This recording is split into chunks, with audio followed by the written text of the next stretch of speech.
to town. Like, I'm talking She got aggressive. Like, the sides of my head were red because she was. Listen, a couple of years ago, I was nominated for a little humble brag here. I was nominated for a Marconi Award. It's a national radio award. I thought it was macaroni. It wasn't. It was a Marconi Award. Oh. So I go to this barber in Riverside I never went to in my life. I'm just trying to get into somebody's barbershop that day. This is the only guy that could fit me in. He got way aggressive with my hairline on my forehead. Like, way aggressive. It was the kind of haircut I don't think I've ever had before, ever had since. I tipped the guy because I was trying to be nice. But boy, was it humiliating going to this big award show looking like that. Thing was looking goofy. What kind of award was that again? Oh, and with that, we welcome the latest goofy haircut to the show. It's Brent Martineau. Was that a national award? Is that what you said? Yes, the Marconi Said Award. it was It's a national macaroni. award. Macaroni Award. You guys act Trophy's like- a little piece of craft. It is not. It's a That should very be awesome. esteemed award. And by the way, it was just a privilege to be nominated, guys. Oh, that's great. Shut up. Brent, How why much are did you you late? have to enter for that? None. I didn't pay nothing. The boss paid something. Oh, they don't do that anymore. No, they don't. You got to pony it up now. Brent, you were having too good a time at lunch to join us on time? I heard you were over there, a couple doors down I from the was. D-Hob. Didn't come and I say was. hello. I love how Case is like the angry homeroom teacher anytime Brent comes into the show 3 minutes after it starts. Well, no, because I heard, a little birdie told me that Brent was, 2 doors down from my other employer Cafe Genevieve's. just a few moments I'm ago. a regular. Yeah, heard you were down there. Someone good. came in, said, hey, Bert's down there. So carpooled. I wasn't coming in to talk to you. I was going to see you for the next 3 hours. Well, Know what I stopped by for? I saw Dylan. yeah, see, when you saw the dirtiest, any normal person with a lot of money would have been like, the dirtiest must be getting lunch for the boys over there. You know what I can do? You know what? Put this one on me, boys. Just, you owe me $500. He is actually looking for me to You buy owe me lunch. $500. I mean, For once, I didn't pay, actually. My father-in-law paid this time around. So I actually have a hilarious story to tell you in the break about that. Oh. The dirtiest comes back to report in that Bert was over there, and then he gave me a description of the people. Oh, boy. So we'll do that later. Well, they're a little on the older side now. Yeah, that's what I heard. Is that what he was saying? Case got a lot of age jokes today. No, that wasn't a joke. Called me 60, I did call you 60. confirming that Brent's hanging out with some dusty people. Dusty people. I hope they're not listening. They usually do. Me too. I don't want Oh. to offend anybody in your family or anything. Hey, man, that was the dirtiest that said it. Wasn't That's me. right. I didn't say it. Dirty Dill. Glad I could be a topic at Davoli's House of Cards for a little bit. Yeah, we were both mostly just talking junk about you. Well, Brent, we were talking about this action-packed show. It's a Friday show on a Friday. We're very excited about it. I love this guy. He is kind of funny sometimes. Sometime. the inside jokes. Before you just got here, keep he on was showing coming. off his bald spot. I did show the world, yeah. That's nice of you. I didn't realize Is that the one on the the forehead or It's above it? on the back of the forehead. It's on the back side. I got the sunroof. I also got the moonroof going. Same time. Same time. Yeah, man, we're loaded up. We got Jeff Culhane joining us from Florida State football. We'll talk a little right. bit about the Noles as they get ready to try to stay undefeated, keep a win streak going. We'll have a little bit of Trevor and Christian Kirk from last night. Nice. Doug Pederson talking today. Take us there. Why don't you? I mean, All what right. did he have to say? Well, it was a shorter press conference than we normally see Friday. from Doug. A little Friday action on a Friday. But he did update us on a couple of important injury notes, guys. The Jaguars have not been the healthiest team as of late when it comes to some of the boys we expect to see starting in the game. A couple of those guys like Dawuane Smoot, Devin Lloyd, Walker Little, Zay Jones. We did hear an update on these guys. This is Doug Pederson, cut one, Case. Smoot should be good to go. He's had 2 good weeks of practice. He feels good. We'll get through today, obviously, make that determination, but should be, all indications there that he's would be ready to go, for this game. Walker and Zay are a little bit further away. Don't anticipate them, in this game right now. Devin Lloyd's back. Got him back in there, and you'll see a kind of a little bit of a soft cast, on his hand and wrist out there. But he's back in the mix. Brent, were you out at the stadium till you see Devin in that cast? I wasn't. I was in meetings mostly. A couple of people were saying he's got the cast with the fingers hanging out of it, and you kind of hope it Yeah, I doesn't saw some impact pictures the play. of it. Yeah. Yeah, I mean, it's interesting. I mean, is he picking off passes? Maybe not. Might be a little tricky. Batting him down a little bit more But with that thing. Tackling and all the other stuff, it shouldn't be a problem. The linebackers can play with that. So, listen, I think Chad Muma did a fine job, didn't he? Yeah, there weren't any Besides the glaring. Bijan thing. Yeah. I mean, besides the Bijan juke, but everyone's getting juked by Bijan. Guess what? Devin Lloyd would have got juked by Bijan, too. He We held could it hold down. it against him. I mean, As I a don't know. non-starter, I thought he did a fine job. Yeah, here's the thing. I didn't really notice him, which means, okay, do you notice him in splash plays? Atlanta had a couple of nice deflections on the one drive, but I also think it's nice when you're not noticing too much from a, hey, he's doing bad. Yeah, there's no glaring situation, right? holes. So, Yeah. and this defense continues to play well, and the depth showed up. Of the linebacker spot in that draft where they took Lloyd and Muma. But, yeah, it'd be good to see Lloyd back on it. I do think the one thing he brings the ability to blitz, which we really haven't seen as much from the linebackers, and maybe Mike Caldwell throws that wrinkle in, and I'm fascinated what we're going to see anyway different this time around from both staffs than we already saw. They know each other very well. They obviously, second year in a row, they're playing twice in 6 weeks against each other. And it's not like Gardner Minshew coming in presents a problem that you haven't experienced before. Yeah. I mean, you know what it's going to be. The guys last night on the show were like, listen, this is one of those deals where everybody knows what's going on. Now it's just a matter of, do you bring the amount of intensity you need to bring, and do you execute better than them? There really are no secrets in this game. Everybody knows kind of the way it could play out. Yeah, well, one of the unknowns is how involved one of the guys Doug was just talking about will be in the game. I'm talking specifically about Dawuane Smoot making his return to the field, and you got to wonder how often you're going to see him out there, even on a normal basis when he's totally healthy. Last year, he's not playing every down, every snap on the defensive side of the ball. So the question was asked to Doug if Smoot would be on a pitch count. Here's Doug, Case, cut 5. You know, he brings a veteran leadership presence out there. You know, you can play him in base defense, you can play him in nickel, you know, and in some pass rush situations. There's you know, obviously his production comes from being inside, you know, and all that on third down and stuff. So, you know, I don't think you want to necessarily put him on a pitch count, you know, but I think you have to monitor. You know, you don't want to get his rep count too high, but at the same time, you want to just let him get comfortable with the game and see how he is doing, you know, throughout the course of the 3 hours or so that you're out there. Whose phone was that? I don't know, but somebody got fined. Was that y'all? Wait, you get fined for that? Heck yeah. What kind of fine? Media? A fun one? It's usually just a joking Boo. gesture by the coach. The media should find each other for that What one. do you think it was if you had to guess?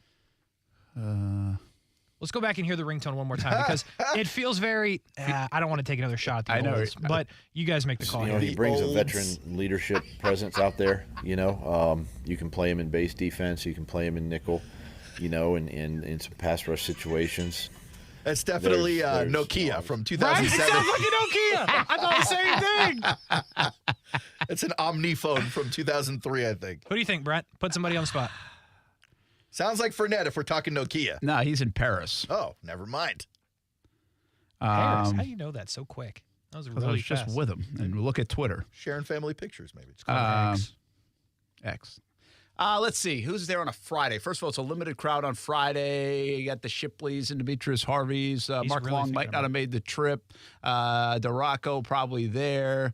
Jamal's probably there. You're really just naming everybody. Seriously. Yep. I'm trying to go through. Hey, listen, you want me to get the answer right or what? I think he's just trying to make a joke. I'm going to say it was. All right. He's really breaking it down. I'm going to say it was DeRocco. Nice job, Brent. DeRocco's a pro, though. Yeah, I know. Why don't you but text him? Oh, point counterpoint Case. Cool. Text him. See if his phone went off. He'll tell you the truth. Be like, whose First- phone went off in the first presser? You got to call him and get a mic going, and then he's got to give him a call. I'll do the group chat on Jaguars. Let's see if they respond or not. Well, while you're doing that, I just want to remind you guys, we asked Doug if Smoot's going to be on a pitch count, and Doug goes, no, you don't want him on a pitch count, but yeah, we want to monitor his snaps. Like, what is that? How much is he going to play? I don't. Are we talking 30 snaps? It's a lot. No, 20 snaps? maybe. All right. Do we think, Case, you think you got significant impact? 20 snaps from Smoot? No. All not right, in so this 20 is a snaps. non-factor as far as you're concerned. I mean, it can't hurt, but in 20 snaps coming off the injury you're coming off of, I would be shocked if he was like relentless at Gardner Minshew. I hope he is, but seems unlikely. Well, another injury on that line with a guy that could or couldn't make an impact upon his return, depending on how he's playing and how many snaps he's going to be out there for, is Dawuane Hamilton. And you remember yesterday, Hamilton, designated to come off of IR, means it opens up that 21-day practice window. So I think the question was posed to Doug today. It's like, what's the timeline here? You got the bye coming up in a couple of weeks. The 21-day window kind of lands you in the bye. What does that look like for Dawuane Hamilton? Do you think you'll be able to get him in before the bye? It's cut to. The 21 days kind of puts it into the bye week for us. So we just got to see. There's not a lot of practice reps really between, say, now and the bye, being Friday and then a short week next week. And then, you got one more week, Pittsburgh, and then the bye. So we'll see, Dawuane is feeling good. His strength is good, weight's good, all that. So, it's not out of the question. So good report on progress, but also we don't know. Listen, I mean, Doug's a master at couching and not predicting and not penciling in, and I don't blame him. I mean, even when he had Smoot, he's like, well, let's see if we get through the walkthrough tomorrow before we get to Sunday, right? And I think it's very difficult to predict right now when Hamilton will be back. I think everything Doug said made sense, but I think what also is very logical here is why not just wait another week after the bye?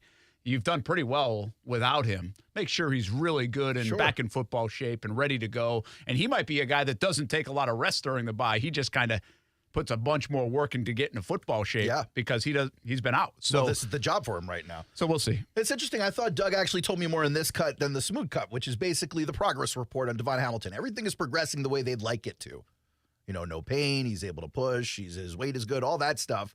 It's just a matter of getting back in that football mindset and getting out on the field. So it's coming. It's just not here yet is what I'm taking from that comment.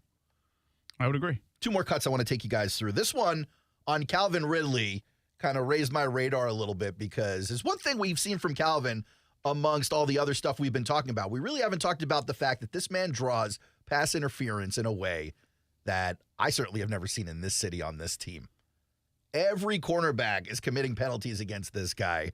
And someone asked Doug about it. Is this an ability on him, or is this kind of a coincidence? This is cut 4. The last time I was around a receiver that drew that many was Torrey Smith with us in Philly, and he just was like a magnet there, and it just – it's one thing Calvin does a nice job of just positioning his body, when he knows that the ball could be underthrown or maybe off target, and he can somehow draw that interference. But, you'd love to have the completion, but you'll take that, chunk as well.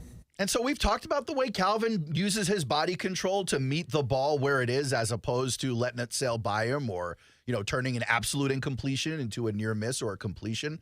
But the reality is that body control is leading to flags that are benefiting this team. I don't think he's the only one, too. Like, the guys that get the most flags that seem drawn on this offense, it's Ridley now, of course, in this conversation, but also Christian Kirk over the last couple of years. So many holding calls. Sometimes he still catches the football, and then you pick it up and wave it off. But guess what those two guys have in common?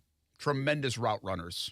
And I think they beat people with their route running. And so you're grabbing or you got to catch up and then you're interfering. So whatever the other skill set is involved with that, why are those two very good at it? In this instance, Ridley getting a lot of the PIs and some big ones, by the way, late in games already through the first handful of games this season. I think it really goes back to their route running capability, and they burn people. Some people burn people with their speed. Like Tyreek Hill obviously makes you look silly, right? Bijan Robinson with his gifts, he makes people look silly sometimes in open space. Then I think there's the Kirks and the Ridleys that burn people because of their craft. And I think that's very evident.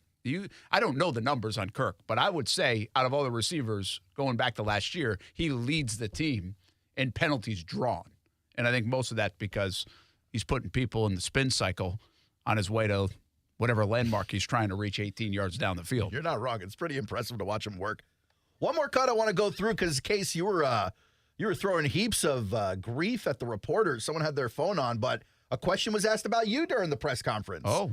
Someone asked Doug about you hanging out at the vending machine during commercial breaks, potentially missing listener phone calls. So I was hanging out with Chase Claypool?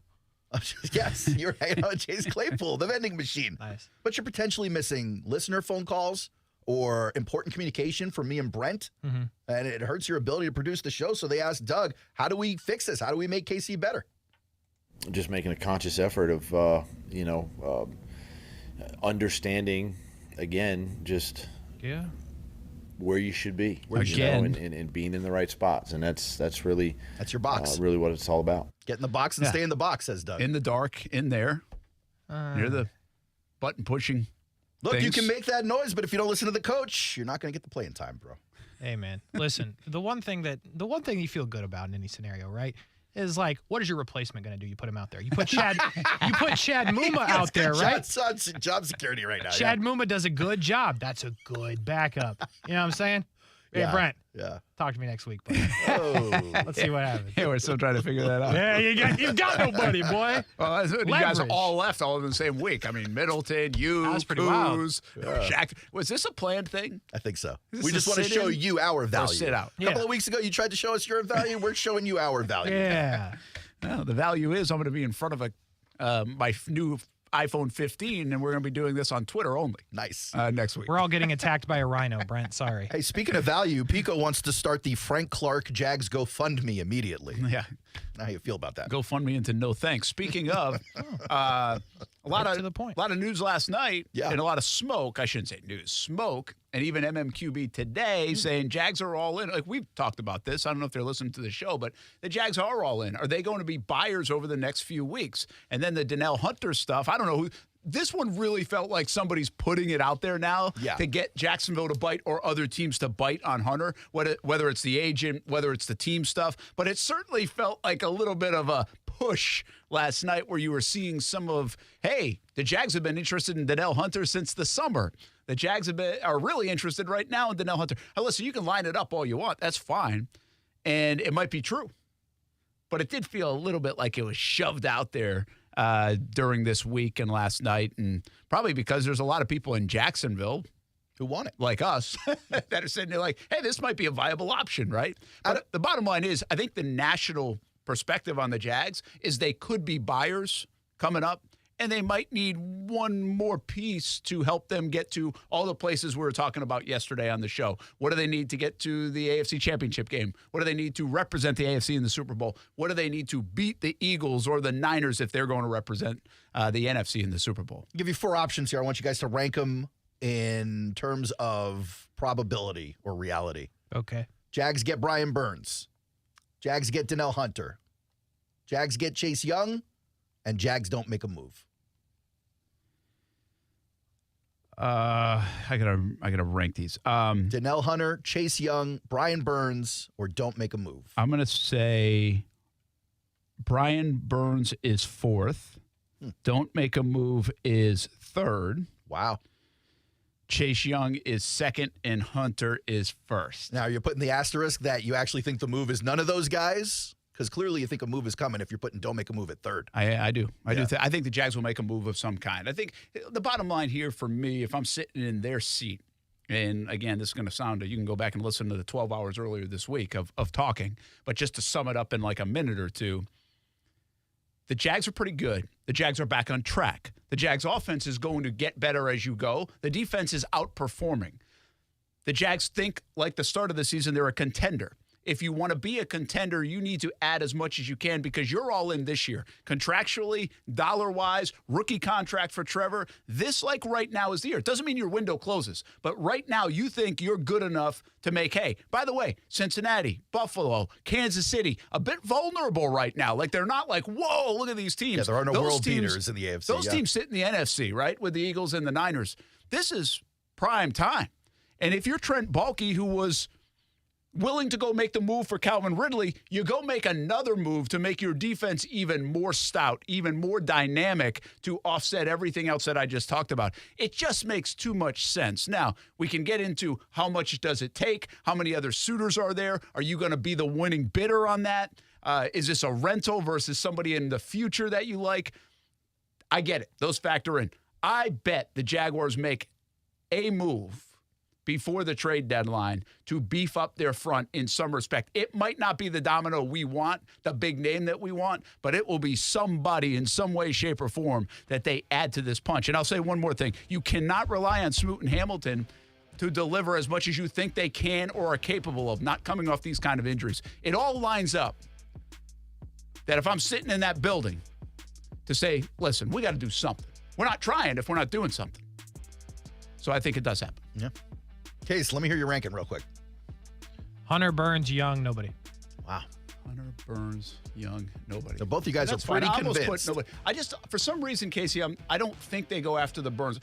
Burns feels like Josh Allen to me in that. So, like, if you're they're thinking. same draft class. Well, if you're thinking that long term, you're going to pay Josh Allen before you'd pay, like, bring Burns in to pay him, I believe. Yeah. Where Hunter could be more of a rental guy. He's a one-year deal.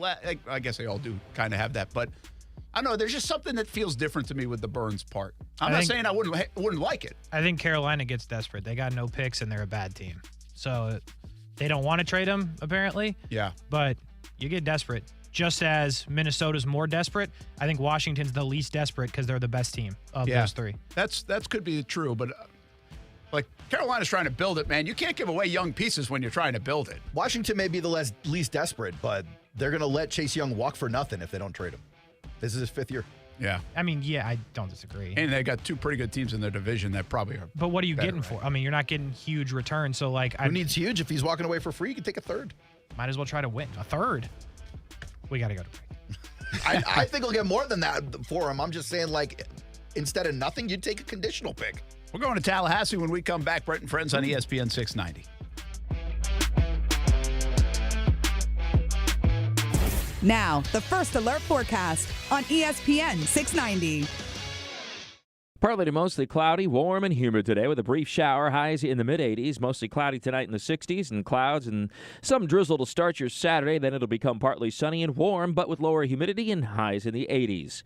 I'm Chief Meteorologist Mike Burrish. Join me today beginning at 5 p.m. on CBS 47 and Fox 30 Action News Jax. The Weather Center is brought to you by Beards Diamonds. Don't miss Beards' incredible buy one, get one on wedding bands now through October 31st. Frank, you got to come see my new windows from American Window Products. They're beautiful and they keep the house so cool. Oh, slow down, Jim. No, Frank. American Window Products is having a sale right now, and you said you wanted a locally owned business with qualified products and professional installers. Well, American Window Products has all that and more. More? Yes, selection and great prices at American Window Products. Whoa, what's that number? 731-2247, a family-owned business since 1981. Check them out at AmericanWindowProducts.com. Call them, Frank. I'm calling American Window Products right now, Jim.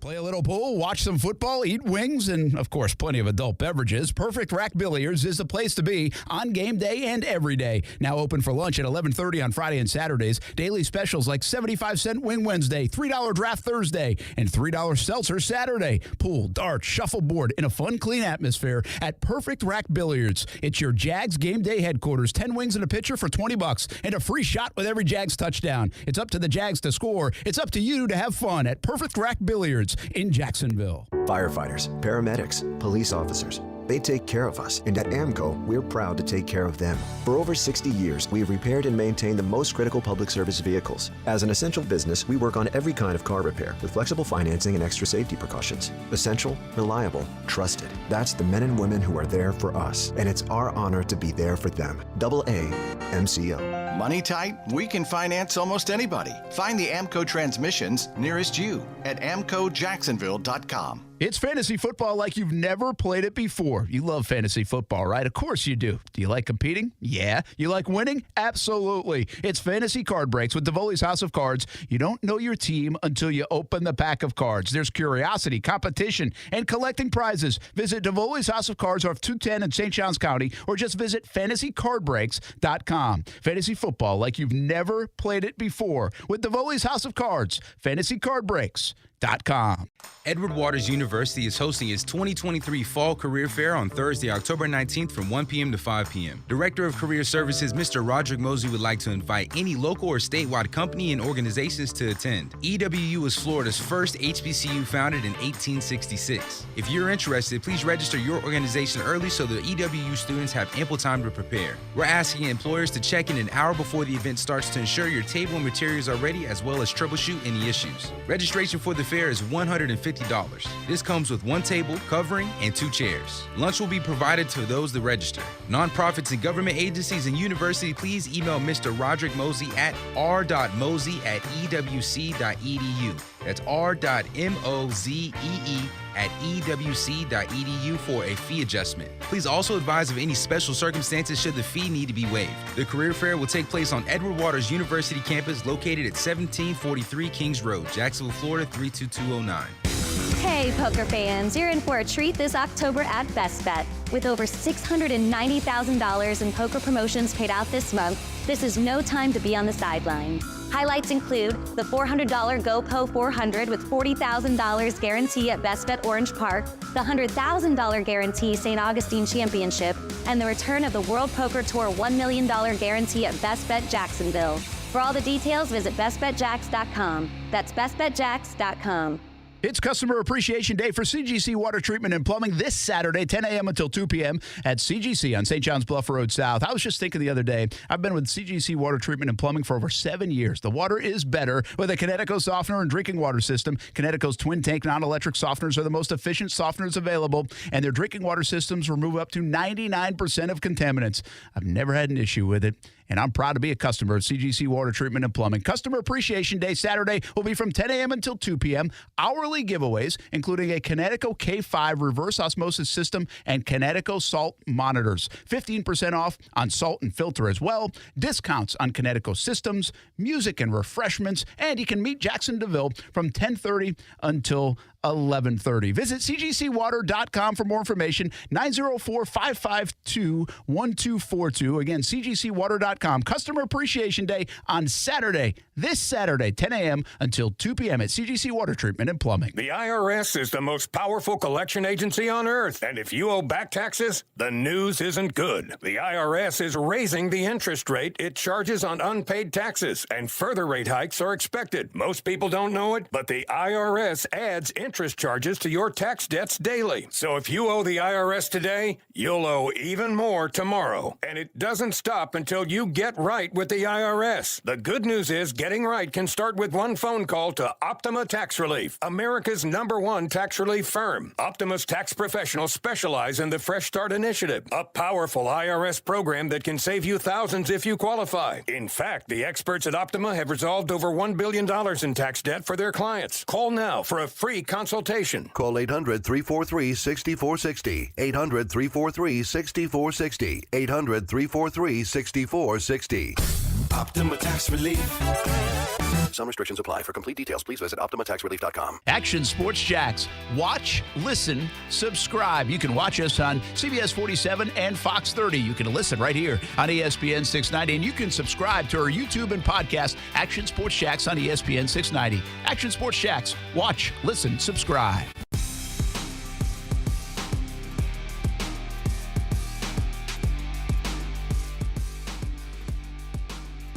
Welcome back. 3:30. Brent Martineau, Aaron Schachter, Kasey Kuhrts. I'm not saying the day. I saw you almost did though. You went to it. I saw I'm you. going to get away from saying the day. If you were on a Just pitcher's for you. mound, I would have called a balk on you right there. 'Cause you went to the ball and then you didn't stop. That was pretty odd. Welcome back. 3:30. I'm in his head now. He is a little bit. I'm not going to lie. He is in my head a little bit. The funny part is the joke I made about a Friday show on a Friday is a joke about me, not you, because what was it last week, Case? When you were in London. Yeah. We did a Monday show. I overheard you saying that. Welcome back to a Friday edition. You said it was your pet peeve that we say it. I ultimately got there, but I said, welcome back to a Friday edition of Brent Friends. Case looked at me like I was high on drugs. He's like, bro, it's Monday. Yeah, well, that's true. You I did. was like, oh, okay. So you were really the one high. Never mind. Welcome back. 3:33. 3:33. Just time and temperature here, right? There's nowhere you can listen to this show without having a clock on the screen, by the way. It is 3:33, 33 minutes past 3 o'clock Yeah, on it a is. It's Friday. Larry Bird time. We should celebrate Larry Bird time every day on the show. I thought he was 34. 34? Can you leave the show right now? He's called you a jerk. Again, I could, but we've discussed the options. Let's get to Jeff Culhane. He knows what number Larry Bird wears. Come on. Absolutely. Voice of the Florida State Seminoles. Hey, Jeff, you've been listening to radio, doing radio for a long time. Do you mind if I welcome the show back each and every day and say, welcome back to Brent Friends on ESPN 690 on a Friday? Guys, you got to reset it. You got to let people know what's going on. You know, your time, temp, day, Jeff could be all the things. Jeff could be a radio consultant if this FSU thing doesn't work out. Yeah. I was actually. Hey, and a famous 34, by the way, Kirby Puckett, Minnesota Twins. Oh, there you go. That's a good one. He almost made the grid You yesterday. got Herschel Walker. That's right. Bo Jackson. Yes. Very good. Yeah. Jeff, I got something else for all you guys because we know we like the industry sometimes. So have you ever taught a class or will you someday teach like a journalism class? No, I'm not smart enough to do that, guys. Well, come on, it's journalism. We do radio and TV, man. It doesn't take people to be smart. My wife would tell you that nobody wants me in front of a class molding minds of the future. That's for sure. I could see Schachter doing that. Aaron might do that 100%. someday. Whether I was capable of it or not, I'd be in there trying to do it. So what a week we had, though, right? I mean, like the Castellanos stuff last night, the interview, like that was hot. And then the whole thing about the locker room, like there's been a mea culpa by people in the industry that called the guy out for sharing the JJ Redick specifically. Yeah. And then we got what do we get? What else? Oh, did you see the Steve Smith last night? Oh, I was like, it was wild. The Steve Smith stuff, it's so. Well, I won't say it so I don't embarrass Jeff, just in case I don't want to pull Jeff into it. I'll say it later about Steve Smith. And then what else? We had another one. earlier in the week. It was. I saw your tweet earlier. Franklin. It's Corey Geiger. Yeah, Corey Geiger is the individual who asked the question. I know Corey a little bit at Penn State. Yeah, that one got away from him a little bit, and James Franklin certainly took advantage of. However, the question he was trying to ask, God asked, the coach took it his own route as well. So, yeah, we've had a week of items. That's for sure. Yeah, playing some good debatable ones, too. Like, I wasn't that mad at Corey for it, and I actually wasn't that mad at Franklin for it. I think he could have threw him under the bus even more and made him look foolish even more, believe it or not. And I think he was actually being pretty genuine, like, I really don't understand, like, that way of thinking, which takes you into a coach's mindset a little bit. Okay. Do you see the difference between what Franklin did and what a guy like Mike McDaniel did the other day when they asked him about his offensive output through 5 games? Did you see that clip? Yeah. And he's like, oh, great, that was mission accomplished. We meant to have big offensive output through 5 games. Like, it's still making fun of the guy, but at least you're not making him an embarrassment. Now the clip is about McDaniel, not about the reporter, you know? Right. I would tell you that, and Corey came out and tweeted it later, that he could have done a better job of trying to put that thing together, you know, and ultimately when I think he sort of panicked a little bit when James Franklin came back and sort of re-asked him what he was actually asking, and then it kind of all fell apart after that. Yeah, so. It's an odd situation. Listen, everybody gets put in some interesting situations sometimes, and I thought the whole week was kind of fascinating. There we go. We just taught journalism 101 or sports broadcasting 101. I think. Okay. I don't know. We didn't get very far. Collect you all your failed, diplomas at the door. Hey, you know what? Nobody's failing in Tallahassee right now because the Noles have one of the longest winning streaks in the country. They stay undefeated. They're taking care of business, Jeff. They got to be feeling good over there in Tally. Yeah, feeling good, Brent. And you know, I tell you, it's been by no means has it been a perfect start to the season from a standpoint of playing Florida State playing their best brand of football, but they have perfect results right now at 5-0 and 3-0 in the ACC. And so, yeah, it's been a tremendous start, and I think it's also there have been very many teachable moments for Mike Norvell and this coaching staff with a group that has had high expectations coming in. We talked in the off season when the Noles were in Jacksonville at UNF for fall camp, and discussing what could be and what the possibilities could look like with this football team this year. And Mike Norvell has met those expectations head on, going back to the spring and in the summer and camp. Say, look, we're going to try and win them all, right? And we're going to be the best that we can every day. And the expectation is this team feels like they've got a chance to do something special, and that's the hope. And that's why all the guys that could have went to the NFL, the Jared Verses and the Trey Bensons and Johnny Wilson and even Jordan Travis to a certain degree decided to come back, and they want to do it together. And wins over LSU, a win at Clemson. Of course, they didn't look great at Boston College, but they found a way to get it done. And even last week things got a little bit tight early in the third quarter before Florida State put their foot on the gas and put it away. So it's a group that really feels good about what they're doing. A lot of football left to be played, but a lot of people excited about the Garnet goal right now. Jeff, so far this offense has put up scores of 45, 66, 31, 31, and 39, and then this game against Syracuse this weekend expected to be another high offensive output. Clearly the best offense this team has had in years, many, many years since they were relevant last time. Do you feel like it starts to – well, go ahead. Yeah, I was going to agree with you. I mean, I think from how last season ended – and how it's carried over with the talent that returned, the experience that has come back, the players that have been added in the transfer portal. It's an offense that had the feel that it could, do something like this and be special. Right now the top scoring offense in the ACC, I believe number 6 in all of college football right now, in 11 straight games of scoring 30 points or more. That's the second longest streak behind, surprisingly, what we were talking before, ironically, Penn State, who has done the same thing themselves at 12 games up in State College. So, yeah, it's I think you take it back 2-3 years, this offensive line was so young and inexperienced, and that showed. And now you have the most experienced offensive line that Florida State's had in quite some time, coupled with all the skill talent that Mike Norvell has brought in, with a veteran quarterback that has a lot of confidence and has seen a lot of, different outcomes and experiences, and, he's ready to take it to the highest level. So an offense that's fun to watch and is hoping to continue to click on all cylinders tomorrow against the Orange. Jeff Culhane with us, voice of the Seminoles here on ESPN 690. You can listen, of course, to the Noles tomorrow. You're home for Florida State football and basketball right here on ESPN 690 in the Jacksonville area. Last year they were 3-3 after 6, so they kind of hit a little bit of low, right? They were 3-0, and then they went a 3-game losing streak, and then they took off. And I wonder a little bit about them right now. You're talking about it's not been perfect. It hasn't been just flawless football through this 5-game winning streak.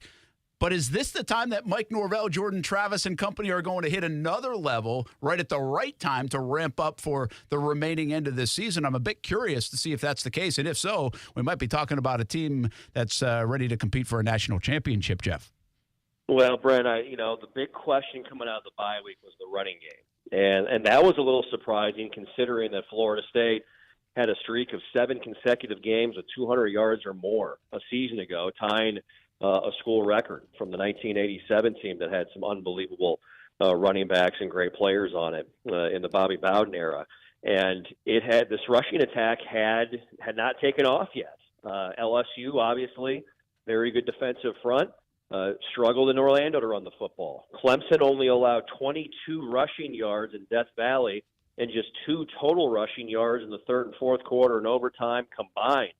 So a big question was, all right, what is the next step? What are the next steps forward for this offensive line for Trey Benson? Do you get Jordan Travis more involved in the quarterback run game? What happens? And you got a huge resounding answer last week with Trey Benson having a historically great day with 11 carries for 200 rushing yards and 2 touchdowns, the 5th best rushing performance in the history of Doak Campbell Stadium, and just the second Noel alongside Dalvin Cook to run for over 200 yards dating back to the 1980s, guys. So you got a huge answer on that. We saw Jordan Travis start to run the football a little bit more last weekend versus Virginia Tech. Lawrence Toafili had a 29-yard touchdown run. So, you had questions and you got some big answers. And so now, how do you keep improving and moving forward? And, what are the questions that you have now about this offense? Well, I think it might be more of a game-by-game, scenario. With Syracuse, they've got that, unique 3-3-5 defense where they're bringing blitzers and running stunts up front from all over the board. And so this weekend it's, hey, can you protect Jordan? Can Jordan Travis diagnose things pre-snap? And then can you win some one-on-one battles on the outside with guys like Keon Coleman and Johnny Wilson and, some of the guys along the interior on the slot area as well, Jaheim Bell, tight ends, all those players that have made some nice plays happen in this offense. And so I think that's the next thing for this offense is now you're sort of trying to get back to a game-by-game basis. How do you answer the questions and find that blueprint to keep taking things forward in the right direction? Jeff, I've seen Keon Coleman fly up people's mock drafts for next year, the way too early mock drafts for 2024. Obviously, Jordan Travis expected to get drafted, and Jared Verse, a name that gets talked about a lot. You've got redshirt juniors and Trey Benson and Toafili as well.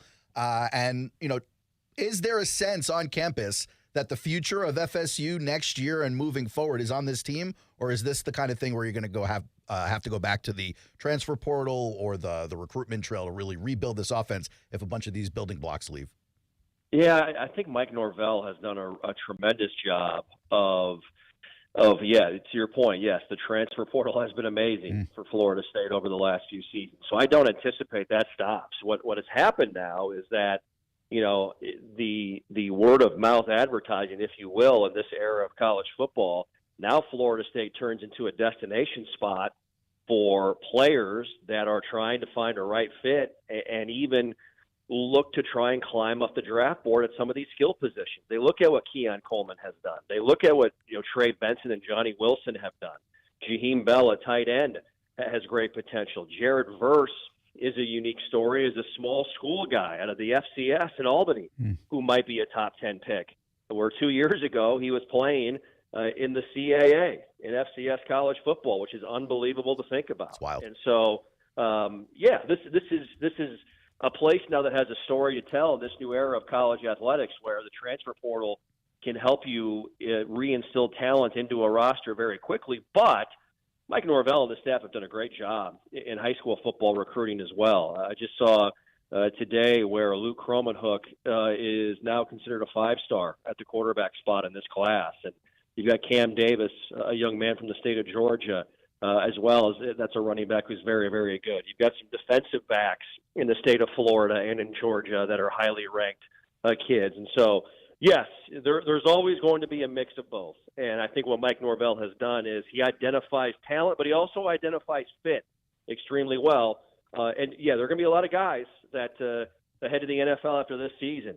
But the way this group has been able to go out and identify shows what they're looking for with how they do their stuff, how they run their offenses, and their skills and formations. And they're going to go find guys in high school and in the portal to try and replenish whatever they need to replenish. The Jared Verse story is so cool. The Albany Great Danes to a top 10 pick. I mean, nice to work up there. It's just amazing to think he was playing for the Albany Great Danes, and now he's as good as he is. He had 0 offers out of just one offer to play tight end out of high school. Just unreal. It's an unbelievable story. Yeah, that's really cool. Jeff Culhane with us. Let's finish with this. Is Jordan I saw a Heisman kind of push, I think, out there today for Jordan Travis. Somewhere I saw it.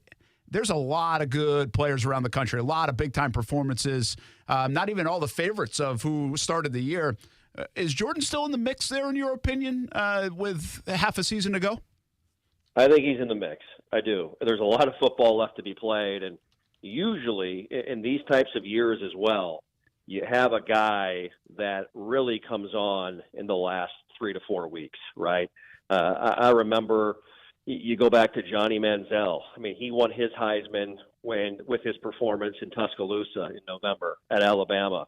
I remember a year where Leonard Fournette seemed like he was a sure favorite to win the Heisman in October, and then sort of faded away, and I believe he got hurt late in the year and did not win the Heisman coming out at LSU. And so, Jordan's numbers, while they may be a little bit less than what they were a year ago at this time, if you compare, take a look at the numbers through 5 and 6 games of Florida State Heisman Trophy winners in years and decades past, and Charlie Ward, Chris Weinke, and Jameis Winston. Jordan Travis is tracking right along with those 3 Florida State greats in their Heisman Trophy seasons. And so I think he's in the mix, but you're right. There are a lot of great players in college football this year, which makes it even more exciting to follow the rest of the way. Yeah, that's really cool. Noon kick tomorrow right here on ESPN 690. You'll hear Jeff Culhane on the call. Of course, 9:30 coverage begins. Third noon start of the 6-game season so far for Florida State. Early risers, but they've handled it okay up until this point. Jeff Culhane, have a great Saturday, man. They'll celebrate the 30th anniversary of the 1993 National Championship team tomorrow. We appreciate you coming on the show here on a Friday on Brent and Friends on ESPN 690 at 3:48. Their way to reset it right there. Very fundamentally sound. That was great. Well done, boys. A+. Great talking to you. Thanks for having me. All right, you bet. That is Jeff Culhane. Listen to him tomorrow. Voice of the Florida State Seminoles, of course. Seminoles, man, just kind of cruising along. Oh, man. Got through that tough part, but you can't have that down. That really is the danger. Games against Syracuse. They got a big one coming up against Duke. Yeah, Duke's really their biggest test yet, probably. Miami could be tricky, and obviously you got Florida and Miami because of the rivalry games. But Wake Forest, Pittsburgh. Yeah, it lines up. North Alabama. It lines up. Yeah. If they take care of business, they are in position now to go to the Final Four. Easily. Like, they control the destiny. Simple as that. Yeah. We'll take a break. Back at it in just a bit. Brent and Friends on ESPN 690. Brent and Friends is sponsored by Best Bet, now open in St. Augustine.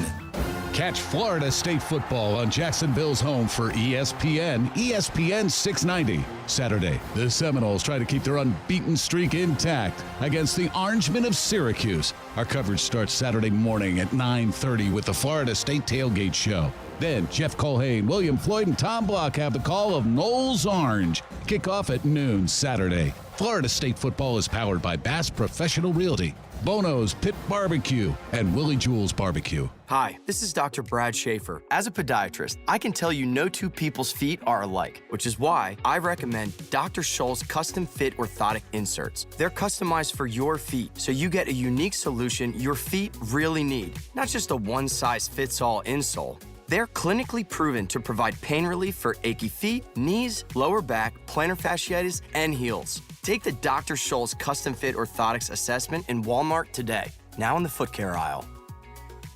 Finding great candidates to hire can be like, well, trying to find a needle in a haystack, but not with ZipRecruiter. Its powerful technology actively finds and invites qualified candidates to apply to your job. So while other companies might deliver a lot of hay, ZipRecruiter finds you the needle in the haystack. See why 4 out of 5 employers who post a job on ZipRecruiter get a quality candidate within the first day. Try ZipRecruiter for free at ZipRecruiter.com/free. That's ZipRecruiter.com/free. Government Mule performing the hits. Plus, a very special Dark Side of the Mule set featuring Pink Floyd classics. The Mule. An audio and visual spectacle. Government Mule.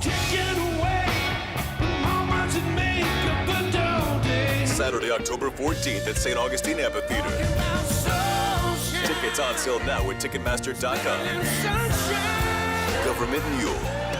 Valor Bare Knuckle is back in Jacksonville. The legend Ken Shamrock playing host, and the card is highlighted with a heavyweight bout. Valor Bare Knuckle highlights combat sports in its truest form. It's one night, October 27th, and it's at UNF Arena, an intimate setting surrounding the electrifying bout circle. October 27th at UNF Arena. For ticket information, go to valorbk.com. Don't miss it. Raw, electric, exhilarating. Valor Bare Knuckle 2 in Jacksonville, October 27th, valorbk.com. Hey everybody, it's Brent Martineau from Brent Friends on ESPN 690. Tune into our high-energy, multi-platform show Monday through Friday from 3 p.m. until 6 p.m. on ESPN 690 and a variety of video streaming platforms as well. As the seasons change, so do the sports topics. It's football season now, and we're bringing you all things sports weekdays from 3 p.m. until 6 p.m. And you can tailgate with us at the Duval House for every Sunday home game this football season. Fueled by Celsius Essential Energy Drinks. What defines a hero? Dedication, loyalty, courage. Every day at AMCO, we serve heroes. For over 60 years, we've repaired and maintained the most critical public service vehicles. From complex transmissions to simple brake jobs with flexible financing and the extra safety precautions we need. The heroes we serve don't all wear uniforms. They're people like you. At AMCO, we're proud to serve all of you. AA MCO. Money tight? We can finance almost anybody. Find the AMCO transmissions nearest you at AMCOJacksonville.com. It's fantasy football like you've never played it before. You love fantasy football, right? Of course you do. Do you like competing? Yeah. You like winning? Absolutely. It's Fantasy Card Breaks with Davoli's House of Cards. You don't know your team until you open the pack of cards. There's curiosity, competition, and collecting prizes. Visit Davoli's House of Cards off 210 in St. Johns County or just visit fantasycardbreaks.com. Fantasy football like you've never played it before with Davoli's House of Cards. fantasycardbreaks.com. Jim Gaffigan here with some more Straight Talk. Now you can get a Walmart Plus membership, plus not pay for it, because it's included with Straight Talk wireless plans. You get free delivery with Walmart Plus, plus a Paramount Plus subscription included. Plus, you pay less for gas. That's a lot of pluses. Only Straight Talk gives you unlimited 5G data and Walmart Plus included on select plans for free. Straight Talk Wireless, available at Walmart. Requires service on Gold or Platinum Unlimited. One offer per eligible account. Paramount Plus Essential Plan only. Separate registration required. Additional terms apply. We're in the middle of it now, the fall season, as we hit October on the campus of the University of North Florida. Swoop with the Ospreys, soccer, cross country, volleyball, golf, swimming programs, all in mid-season form. Plenty of events to attend. Something for everyone on the campus of UNF. And coming soon, it's men's and women's basketball. The schedule is out. Plenty of home games to attend. Bring the family. Season tickets are for sale. Get news, schedules, results, and tickets at UNFospreys.com. And swoop for the Ospreys all season. Stay with ESPN 690 for your chance to see and hear our special events in the Farah and Farah Performance Studio throughout 2023. Powered by Farah and Farah and ESPN 690, Jacksonville's home for ESPN Radio. Hey, we got the Blitz Scoreboard Show tonight. High school football, big night, week number 8. Big one down in St. Johns County. There's some other big ones like Trinity Christian, University Christian. I didn't even mention the one in St. Johns County. That's Bartram and Creekside. Oh, I'm going to be at that game. You're going? Yes. Really? Yes. Can you report in on the Blitz Scoreboard Show? Yeah, I'll give you a call. My brother-in-law's the mascot at the game today. Really? Yeah. I got this text earlier today. My wife texted me. What? What just happened here? I'm telling you, this is a thing. Is this an adult or my brother-in-law that's like 16. I have like 5 or 6 brother-in-laws. My wife's family is a legit football team. Because my brother is going to be the mascot at the high school football game tonight, so I guess we're going. For Bartram. Or for Creekside? Or for Creekside. One of the two. I'm not trying to put everyone's business out there. This is true. No, okay. I'm so lost how this even makes mathematical sense. I don't know, but we're going to go tonight. We got Bartram Creekside covered. We're going to have live action on the Blitz Scoreboard Show. Live reporter. We'll have a live peek in. We'll also have Aaron Schachter there, and we'll have Mark Davoli. Oh, so, sweet. I mean, we got everybody. Oh, you can locked see in. Mark. He'll I'll be down out there with Mark doing a fantasy break with him. We don't need Kasey. You could. He would be thrilled if you walked up and said, "Are you the guy from FCB?" He Nice. would lose his mind. Blitz Scoreboard Show presented by Nimnick Buick GMC, Baker Sports, and Davoli's House of Cards coming up tonight, 9 o'clock, and it sounds like it's going to be a fun one. I'm already prepping for a good one tonight at 9 o'clock. Make sure you check it out on the social media channels, and you can listen right here on ESPN 690. We will be back 4 o'clock hour. Up next, more Jags talk, and we've got our picks still to come as well. Kasey, do you know that? We still have our picks to come. I already got him. Oh, wow. How about that? There you go. We'll be back on ESPN 690. Come on.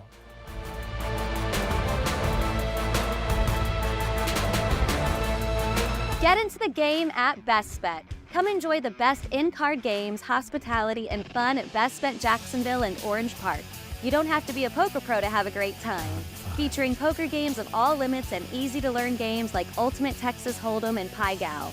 Wager on exciting simulcast races and enjoy delicious food and drink. Our card rooms are open Monday through Friday from 10 a.m. to 4 a.m. and 24 hours on Saturday and Sunday. Details at bestbetjacks.com. That's bestbetjacks.com. Hey everybody, it's Brent Martineau from Brent Friends on ESPN 690. Tune into our high-energy, multi-platform show Monday through Friday from 3 p.m. until 6 p.m. on ESPN 690 and a variety of video streaming platforms as well. As the seasons change, so do the sports topics. It's football season now, and we're bringing you all things sports weekdays from 3 p.m. until 6 p.m. And you can tailgate with us at the Duval House for every Sunday home game this football season. Fueled by Celsius Essential Energy Drinks. Play a little pool, watch some football, eat wings, and, of course, plenty of adult beverages. Perfect Rack Billiards is the place to be on game day and every day. Now open for lunch at 11:30 on Friday and Saturdays. Daily specials like 75-cent Wing Wednesday, $3 Draft Thursday, and $3 Seltzer Saturday. Pool, darts, shuffleboard in a fun, clean atmosphere at Perfect Rack Billiards. It's your Jags game day headquarters. 10 wings and a pitcher for $20 and a free shot with every Jags touchdown. It's up to the Jags to score. It's up to you to have fun at Perfect Rack Billiards in Jacksonville. This is Ortho Health Insights. Tips for life in motion, brought to you by the Jacksonville Orthopedic Institute.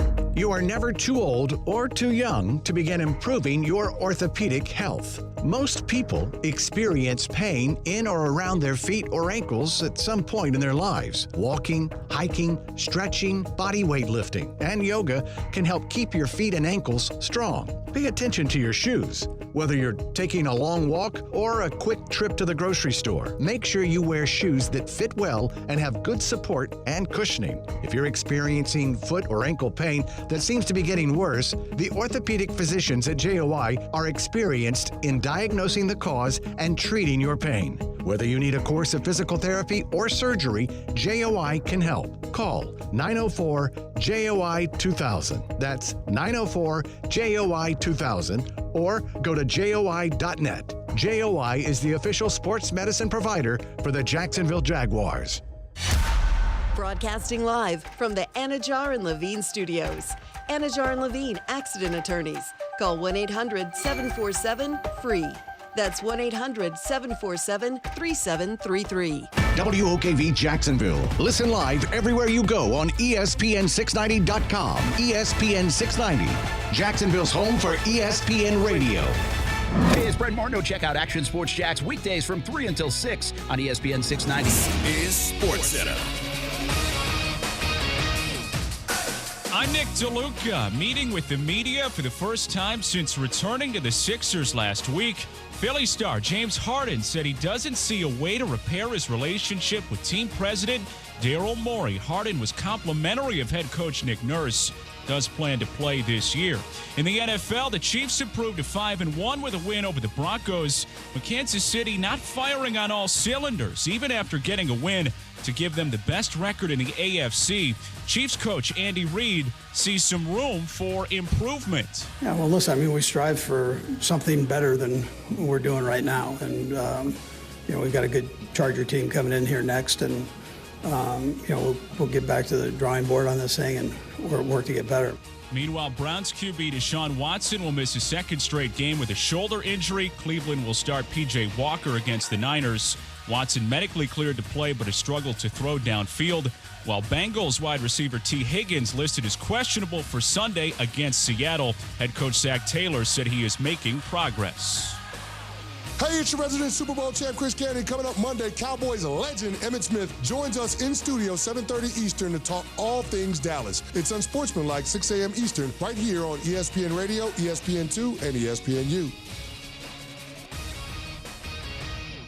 Firefighters, paramedics, police officers. They take care of us, and at AMCO, we're proud to take care of them. For over 60 years, we've repaired and maintained the most critical public service vehicles. As an essential business, we work on every kind of car repair with flexible financing and extra safety precautions. Essential, reliable, trusted. That's the men and women who are there for us, and it's our honor to be there for them. AA MCO. Money tight? We can finance almost anybody. Find the AMCO transmissions nearest you at amcojacksonville.com. Let me help you get a little something for free with the air conditioning team I use. It's Bold City Heating and Air. Tell them Brent sent you and you get a free duct cleaning with the purchase of a new unit. BoldCityAC.com. Here's why I've partnered up with Bold City Heating and Air. It's a Jacksonville-grown and family-owned and operated business. Most AC places locally have been sold to corporations, not Bold City Heating and Air. And they take care of you the old-fashioned way. Awesome communication, awesome customer service, and they have an awesome new look. BoldCityAC.com for a tune-up on that overworked AC unit. BoldCityAC.com. Individuals and businesses with tax problems, listen carefully. Do you feel like you're losing control of your finances? If you owe over $10,000 in back taxes or have unfiled tax returns, we can help you take back control. The IRS is the largest and most aggressive collection agency in the world, and they can seize your bank accounts, garnish your paycheck, close your business, and file criminal charges. Take control of your tax problem now by calling the experts at U.S. Tax Shield and take advantage of the Fresh Start program and new laws that may allow us to negotiate a settlement for the lowest amount possible. Our team of tax attorneys and enrolled agents can stop collections and get you protected so you can take control of your financial future. U.S. Tax Shield offers a price protection guaranteed quote to get you protected today. U.S. Tax Shield is A+ rated with the Better Business Bureau, so call now. 800-687-5192. That's 800-687-5192. U.S. Tax Shield. 800-687-5192. ESPN 690 and Action Sports Jacks presents Brent and Friends. Today is one of the worst days that I've had in a long time. We're getting a little punchy around here, people. It's been a lot in a row. I would love to punch you guys. Ow! It really hit me. Brent and Friends with Brent Martineau, Aaron Schachter, and Kasey Kuhrts. Jacksonville's home for ESPN Radio. ESPN 690.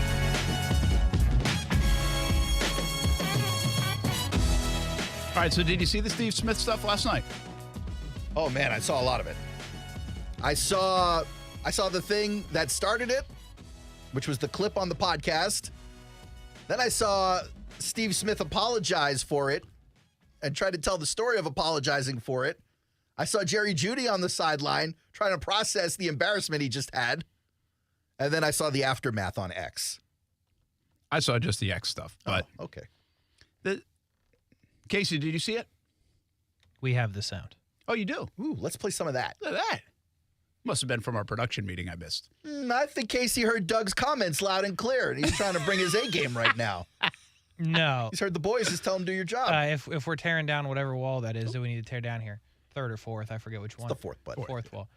When we found out Brent was going to be late to work, we were starting to make plans for what to do, and I said, should I grab the Steve Smith sound? And Aaron said, yeah, let's get it. So we ripped it off of somebody.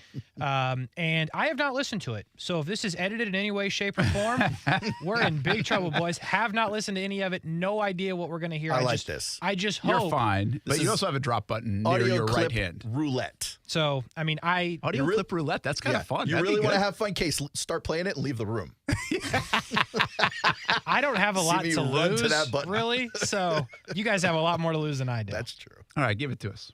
Oh, you want to just go into it? Yeah. No explainer? Well, here's the explainer. So He just explained it. No. Steve I explained Smith, how I got it. Steve Smith, Aaron did before you did. Steve Smith on his podcast has basically called Jerry Jeudy a jag, just a guy. I think actually Steve says All right, this. let's just play this. Okay, go ahead. Let's just, oh, man. A short while ago, Broncos wide receiver Jerry Jeudy was walking by, and Steve called out to him, and he got a different reaction. I called out to him because on my podcast, Cut to It, I just talked about guys that maybe have not showed up in a way or in a manner. And so the word that I've used to describe him in the past was a jag, just a guy. Just a guy. And so when I saw him, he's playing well. I wanted to say to him face to face, like, hey, I know I said some things in the past I probably shouldn't have, and I'm sorry. That's what I wanted to say to him. His response, Mike Robb and Bucky, was ninja. Ninja. Yes, I'm using the word ninja. I'm just using the word ninja. I don't mess with you. And it was a curse word. And so I was like, all right. And then he repeated it. So I'll say it again. I'm sorry that I said you were a jag, just a guy who's an average wide receiver they use a first-round pick on that isn't doing anything. I hope today that you actually show up in a way that you haven't showed up in the last couple of years since they drafted you. So if you ever got a problem with Agent 89, I'm sorry. For saying Did you just go third person? that you're an average wide receiver that they eventually will move on, and when teams call me and asking should they trade for you, I will say no. Don't trade for Jerry Jeudy because he's mentally unable to handle constructive criticism from people who watch specifically, can he be a wide receiver? He could be a wide receiver. He's a tier 3. Go back into the studio. I'm done now. Thank you. Mic drop. Brett, who calls Steve Smith and asks about, like, hey, should I trade for this guy? the first Is thing this I a thought. common thing? Also, First thing I thought. Also, you want to talk about a guy who's mentally unprepared to handle criticism? Steve Smith is the guy. I was waiting for people to view it like that. Yes. Hey, Steve Smith, you just did exactly what you thought Jeudy was Yes. doing. Jeudy couldn't handle your criticism. You couldn't handle him coming at you. And so you turned it into this. I'm like, which guy's more mentally weak? I clearly remember Steve Smith 13 years into a near Hall of Fame career talking about every team that passed him up in the first round. Like, all right, you're just like Jerry Jeudy right Steve now. Smith's an awesome receiver, and he played with a chip, and that's who he is. I mean, we've done some I've caught up with him at drafts and stuff. He's raw, man. He's fun. Like, he gives it to you, and he had the whole Ramsey thing. Yeah. Right? And that was interesting when they were playing. I remember going out. He was still mad about it when I asked him like a year and a half later when he was out of the league, which is cool. Like, that's good. So you get who he is, and I don't listen to his stuff all the time. So as long as he's being fair to guys, if he's critical of guys and then applause guys, like, that's cool. I don't even care if he's being fair to guys. But what he turned it into, like, don't hurt my feelings.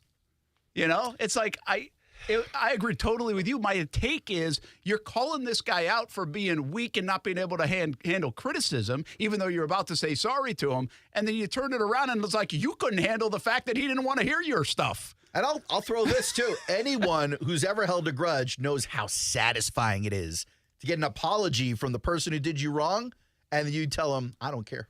Have you ever held a grudge? Me? Never. I'm just asking. Just saying, I know other people have told me it's very satisfying for the person to come up to you and apologize, and you go, I just don't care. I used to say this to my kids all the time. Like, the kids, like, they go crazy on you, right, or yelling at you or whatever. They're in a bad mood, and then you punish or whatever. You're like, hey, get up to your room, whatever. And then they get really mad. I'm like, hey, if you're not going to be able to take it after you dished it out, then don't dish it out. They earned it. And basically, Steve Smith couldn't take it after he dished it out. And he really didn't even have a lot to take. He just didn't get his apology out. Yeah, that's it was all like, that really happened. Because Steve Smith wants to be heard. Yes. And Jerry Jeudy did the best thing ever. He didn't want to hear him. He's like, I don't mess with you, man. And Steve Smith couldn't take it. It was really wild. But it brings up a bigger thing. We're seeing a bunch of this stuff, these former players going after current players. What happened to the respect about what they're doing? Like, are they taking their media job to, like, this new degree? Are they being forced to say stuff? Do they just want the clicks? Do they want the attention? Like, what's going on I here? do think there's resentment built in over a two-faceted thing here for the old heads versus the new heads. There is way more money in the business right now than there ever was. The best guys in the business 10 years ago at the top of the money chart were making what the mediocre guys are making right now. I think there's resentment there that's for an interesting call. Number two is that it's basically not necessarily for the clicks, but really like this is what content is right now.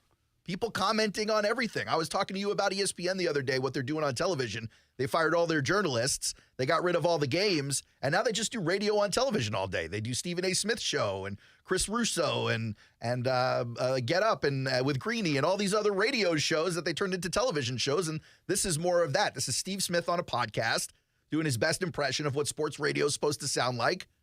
And he got called out for it. So he felt he was going to go try and be a man and go face-to-face with Jerry Jeudy, which you got to respect.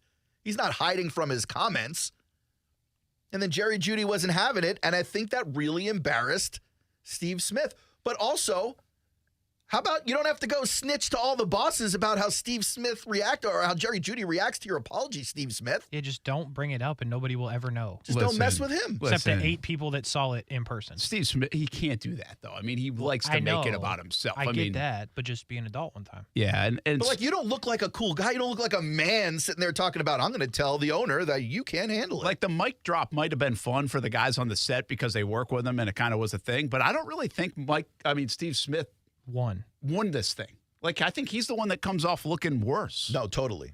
But there is a lot of this happening. RG3 the other night did this. Oh, yeah. Close personal friend? Close personal. He called me before he did it. He was like, I'm about to do something crazy right now. And then he actually did it. But like a lot of these guys are just. Was that when he swore? Yeah. But he was saying what was he thinking? He's fighting for his blank in life out there, and he's not wrong, by the way. Like, what? I think he was talking about Daniel You Jones. didn't hear that? No. He dropped like an F-bomb, like on TV. Did they get it? No.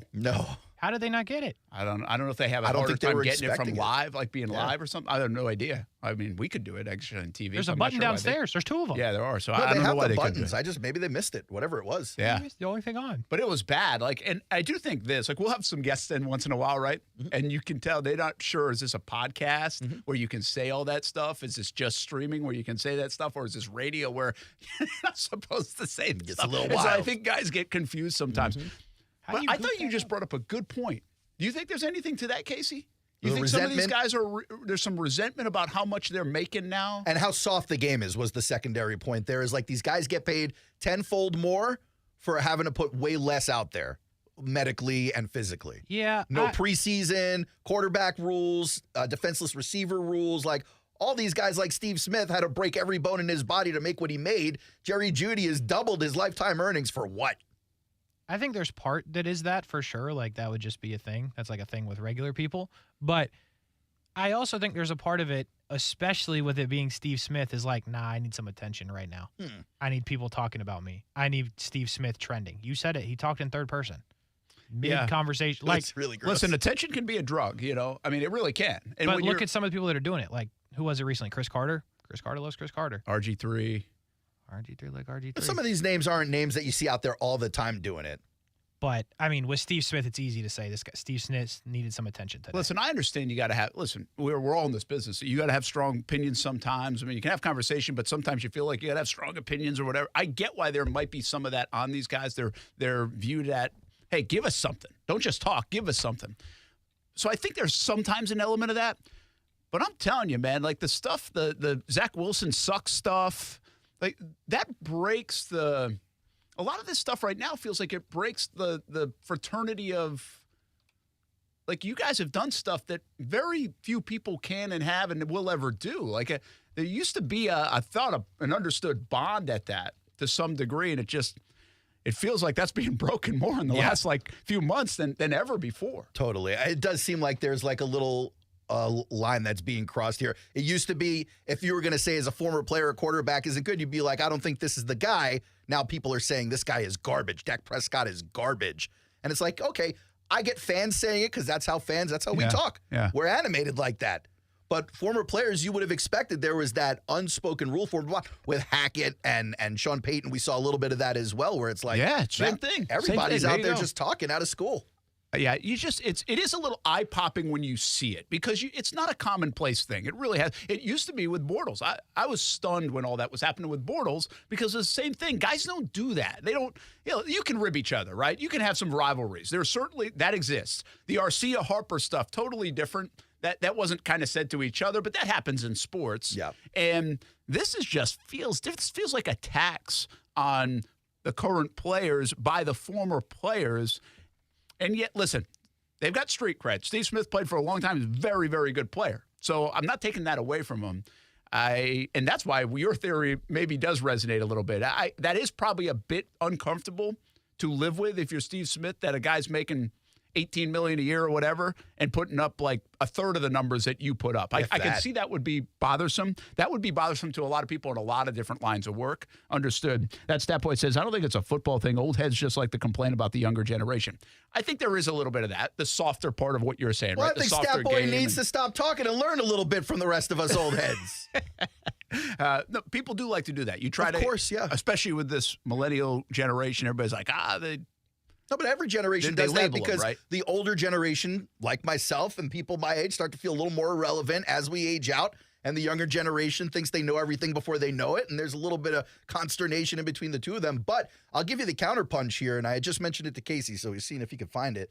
J.J. Redick the other night, did you hear him on his NBA call? He was doing an NBA game, and the producers are in his ear asking him to go in on this list that's up on a graphic. They want him to do this talking head, that guy's garbage, that guy's not garbage thing. Okay. And J.J. Redick gave him an earful. If we can hear it, I would love your take on it because I do think we're going to start to see some of this swing the other way with some of these players. Redick, I don't know if you realize earlier this week was one of those guys who's like, what's up with showing all the locker room talks?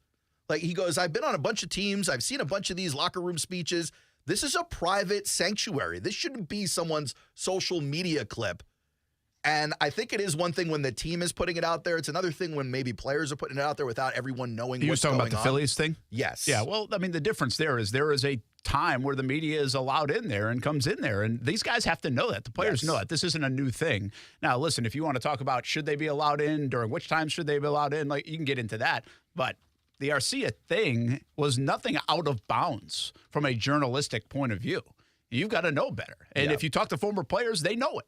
Like they definitely know that you've got to know better in those situations. Fascinating. Does Kasey have the clip, or is he working on it? I'm not sure. He's shaking his head no. Okay, not yet. That's all right. We'll get to it when we can. It is an interesting dynamic. Then we'll give you the other one. How about Castellanos last night? Did you see that? No, but I did hear about it. I mean, basically, who's the reporter? Is it Barry? No, that's the ESPN guy. What's I forget his name. But anyway, he didn't really ask. He didn't ask a question. He kind of made a statement to him about winning the game. And he was like, do you have a question? And then he said something else, and Castellanos like made him look like an idiot. And I'm going to totally defend the reporter in this spot. Shocker. I will. Castellanos he's a jackass for it. I mean, you really, again, another guy he's the guy that came off looking like an idiot to me. Yeah. A jerk. And I was watching that whole thing with like 6 people in the living room, and they all thought he was the jerk. Yeah, I think it's universal in that sense. Yeah. And so, sure, should you ask a question? Yeah. But you know what?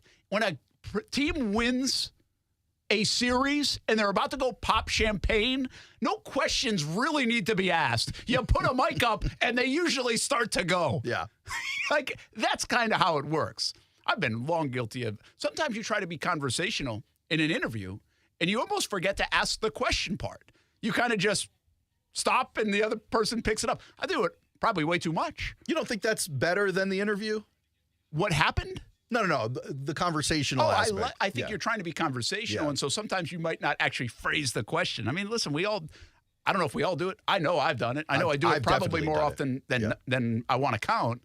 And I just thought in the moment, I mean, seriously, he looked like a jackass doing it. There was no reason for it. The next guy up was Bryce Harper, and Harper was as eloquent as you could get. Yeah. And you knew there wasn't even a question that needed to be asked in the moment. So it was just a wild couple of days in sports broadcasting, players, analysts, like all different facets of this thing. I'd like to get your take on this Redick clip. I'm a big fan of JJ Redick, and I liked what he did here. Even though I like it when people do go in on stuff like this, I also like the pushback here. Go ahead, Case. There's some notable duos that'll be around this year. Our producer John is in my ear trying to get me to name the best duo. Sell it. I'm not doing it. I'm not doing it. I'm not getting. This isn't First Take, guys. This is an NBA game. I'm not doing it today. Some guys are actually. So right there, live TV, putting him on the spot, calling the guy out. And granted, it wasn't as bad as, hey, I want you to call this guy garbage. But that is the essence of what Redick is being asked for here. They're like, hey, stop talking about the X's and O's in the game and give your opinion on these current players that we have on this list here. What will be really interesting about that part of it, and I don't know the whole dynamic of how that goes down, but usually there's a production meeting before a broadcast. Mm-hmm. So you wouldn't just surprise JJ Redick in that spot and be like, hey, what do you think about these guys? Like, they would have talked about this. Well, maybe so was he at the production meeting when they said, hey, we're going to go to this, so he had time to digest it? Because if he didn't have time to digest it, I actually give him a lot of props. Instead I'm not going to go make something up about these guys that I would later regret when I can't do that all in, like, real time, you know? I want to have a thoughtful conversation about it. So I don't mind what he did there. If he wasn't comfortable doing it, don't do it. But usually in those broadcasts, there's a production meeting that says, hey, we're going to have this graphic up in the second quarter, and you guys can talk about X. Well, you would know better than me. Do you think that maybe the shock came when he knew the graphic was coming but didn't expect to have to give his, like, ranking of the guys? Yeah, I would say that was a very bad production meeting then. Yeah. For them, if that wasn't laid out for them. Yeah. But my guess is there's some miscommunication along the way, and he just was like, I'm not comfortable doing this. And what do I always say, guys? If you hesitate, don't go. Yeah. And he didn't go, so I can appreciate that. I love it. It's those moments, and maybe it doesn't sound like a big deal to people listening, but it's those moments in real life, if you're on that team, the production team, or in the booth or with those broadcasters, where everyone puckers up at that moment and goes, what's happening right now? This is not supposed to be happening. What is going on? And it gets kind of interesting. Yeah, pretty. It's just fascinating, man. I love the industry anyway, but I'm just surprised we've seen so many of these things in the different interpretations of them. Did you see the Franklin thing that we were talking about earlier? Yes. The guy continues, and good on James Franklin. I figured he would do this. He reached out to the guy, and you know, they obviously talked it out. I mean, this guy, I think, was really like, whoa, because he got so much criticism. I kind of hate the way the reporter ended up reacting. The reporter had, like, basically apologized. And we're talking about it. I said, like, Armin Katayan came, hey, man, it happens, blah, blah, blah. And I'm totally with him. Like, you're not going to always ask the greatest question in the world, the right question in the world. And sometimes the worst questions in the world spark the greatest answers of all. Absolutely. Right? So, but, like, asking a bad question isn't apology worthy to me. It isn't. I don't think, just because you made James Franklin uncomfortable, I don't think you have to go apologize for it. Now, you might say something to him, hey, sorry I didn't phrase it right. I've done that before. Hey, man, I butchered that question. I don't even mind telling the reporter it's a bad question. If I'm the reporter, I'm like, okay, fine, answer it. Oh, fine. Yeah. Your job is to answer it whether it's bad or good, so let's go. It was an interesting reaction, and I still would say Franklin, although it was a little bit of an uncomfortable experience for everybody, I've seen way worse. Yeah. Like, you could get guys, go back to like a Bobby Knight or somebody like that would have just lambasted that dude, right? Uncomfortable. And that would be unfair, I think. I mean, to the reporter, yeah. To the reporter. Because I tell you this, every time a coach answers a question not the way you want it to be answered, they don't get lambasted. Yeah.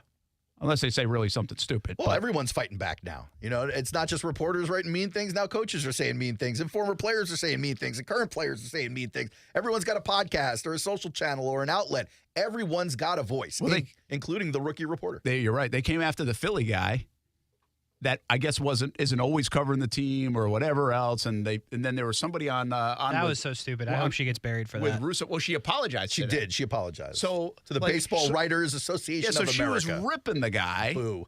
And about this, like, that's an old school journalist thing against versus a new school way things are done. Like the old school get off my lawn journalists, like, this guy shouldn't even be allowed in the locker room. What's a blog? What's a podcast? What's a this? And they really don't like that. I mean, I think there's a lot of folks that don't like that. But we also have to understand we're in a time, man, where this is just done differently. This ain't the 1960s reading the newspaper every morning, or 70s or 80s or 90s. Or you're right. This is totally different. Yeah. And that was an interesting dynamic. That whole thing, I mean, what a week. Stupid. I hate that she felt she had to apologize. I watched that apology this morning. Why? She was totally wrong. She was way wrong. She was totally wrong. You said it. You're not able to take it back. What's the apology doing? And the apology's fake. I do agree with that. But also, you're forced to apologize in today's world, right? If you're someone that like has some of the stuff she has in her background that has been come out about her in locker rooms, you probably shouldn't say something like that. So then she's got to eat it. She's got to eat the other side of it, is my point. Like, that is the substitute for the penalty of apology, because apology is a penalty. For her to go on national TV and do the statement the way she did is a penalty. She's paying a penance there and nationally in front of everybody. It's humiliating.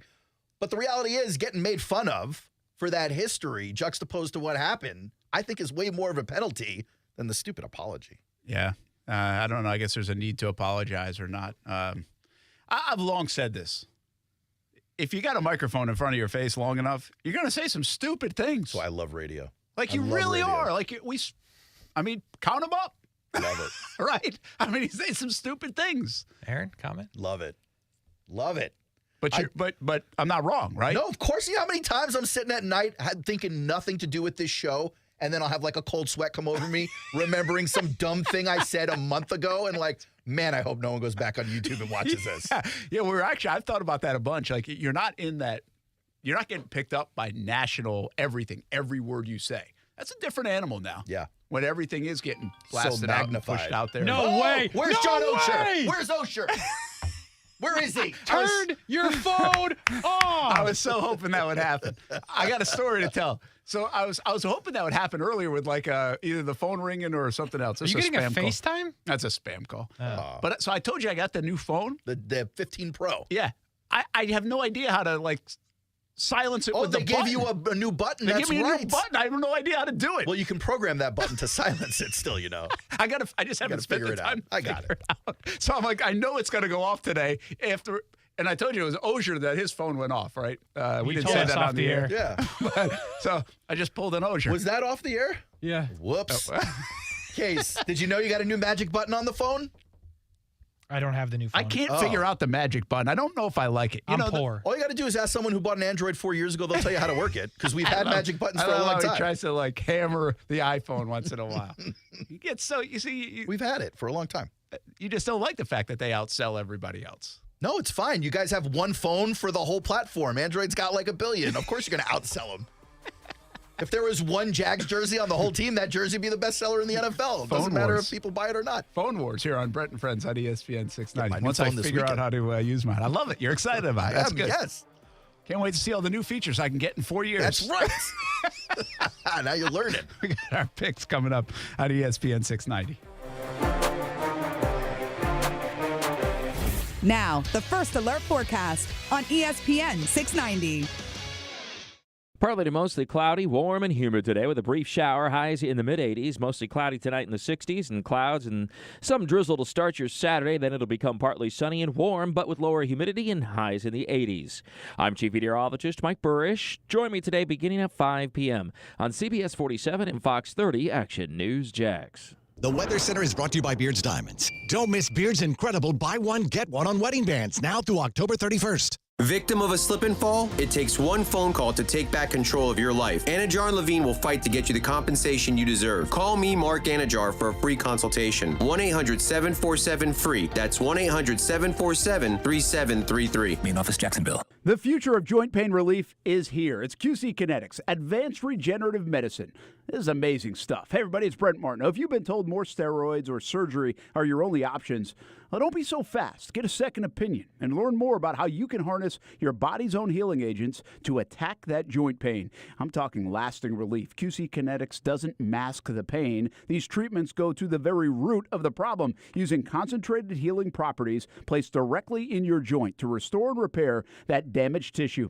Imagine living your life this fall with no more pain in your knees, your hips, your shoulders, your back, with no drugs, no downtime, no surgery. Listen, life is about motion, and QC Kinetics is giving people their lives back with these all-natural treatments to keep them in motion. Call the local medical professionals and get a free consultation today, 904-274-5522, 904-274-5522. In Mandarin and Ponte Vedra, QC Kinetics, the nation's leader in regenerative medicine, 904-274-5522.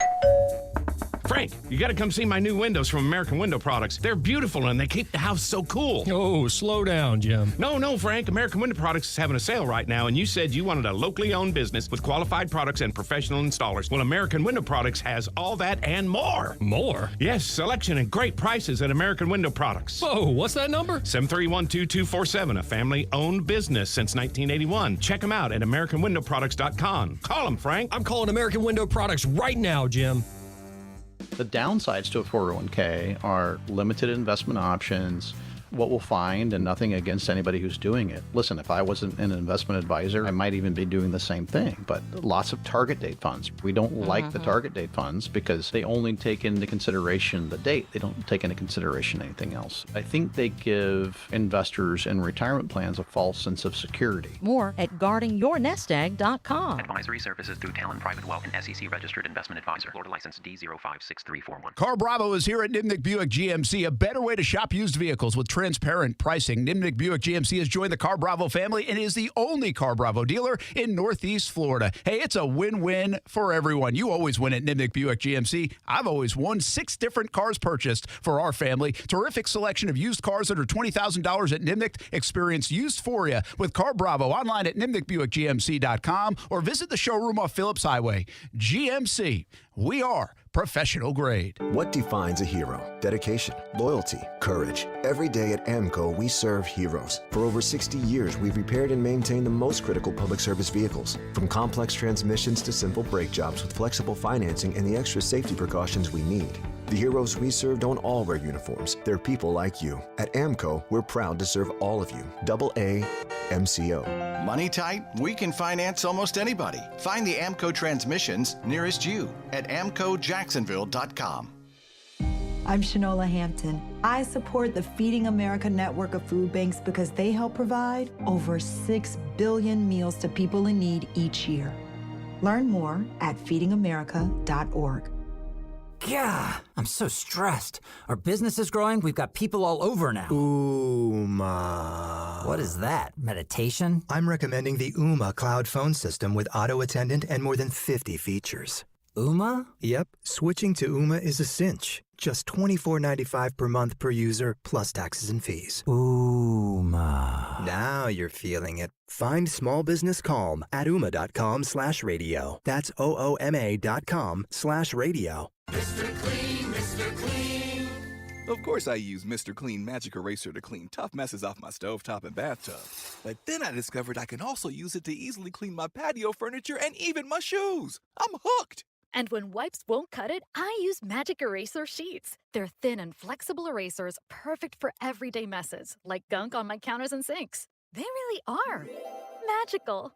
The reviews are in. Mr. Clean Magic Eraser and Sheets make cleaning look easy. It's Customer Appreciation Day for CGC Water Treatment and Plumbing this Saturday, 10 a.m. until 2 p.m. at CGC on St. John's Bluff Road South. I was just thinking the other day, I've been with CGC Water Treatment and Plumbing for over 7 years. The water is better with a Kinetico softener and drinking water system. Kinetico's twin tank non-electric softeners are the most efficient softeners available, and their drinking water systems remove up to 99% of contaminants. I've never had an issue with it, and I'm proud to be a customer of CGC Water Treatment and Plumbing. Customer Appreciation Day Saturday will be from 10 a.m. until 2 p.m. Hourly giveaways, including a Kinetico K5 reverse osmosis system and Kinetico salt monitors. 15% off on salt and filter as well. Discounts on Kinetico systems, music and refreshments, and you can meet Jackson DeVille from 10:30 until 11:30. Visit cgcwater.com for more information. 904-552-1242. Again, cgcwater.com. Customer Appreciation Day on Saturday, this Saturday, 10 a.m. until 2 p.m. at CGC Water Treatment and Plumbing. This is Brent and Friends with Brent Martineau. You don't even like your quarterback. Kasey Kuhrts. You don't even like your team. And Aaron Schachter. I don't even like myself, guys. Do you know me? On Jacksonville's home for ESPN Radio. ESPN 690.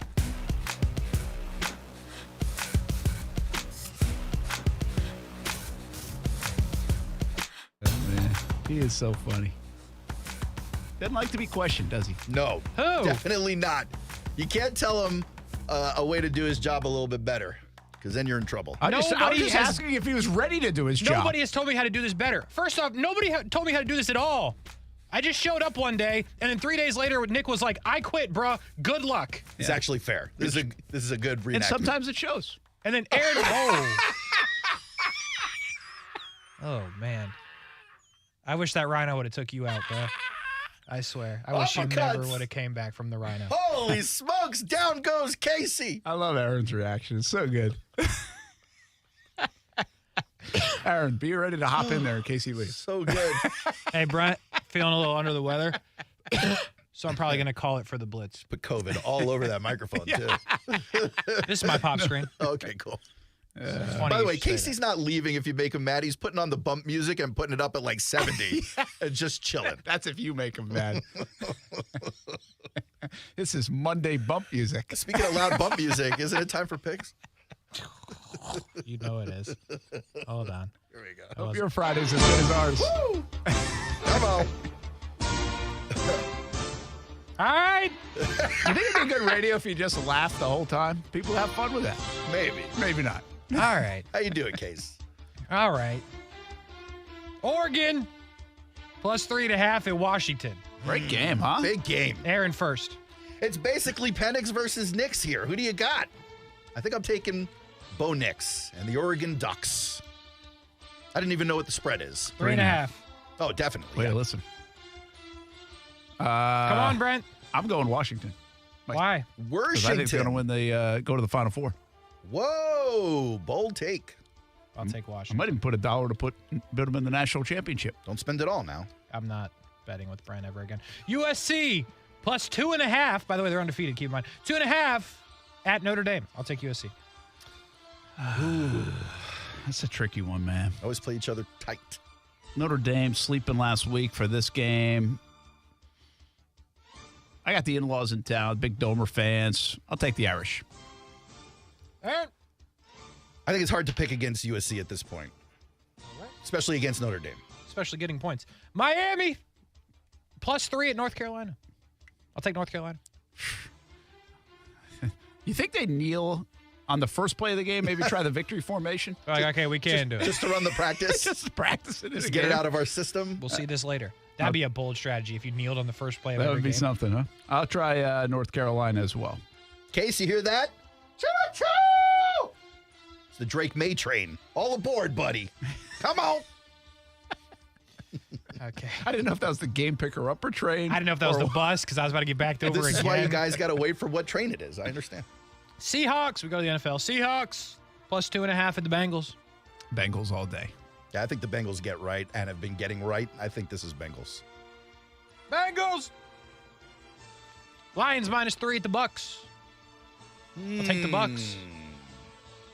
Normally, I would take the Lions without even thinking about it, guys, but Baker's been really good on the Bucks. Mike Evans, off a bye week, was a no-show at practice a couple of times this week. A little bit concerning. He practiced today. He did practice today. Was he full?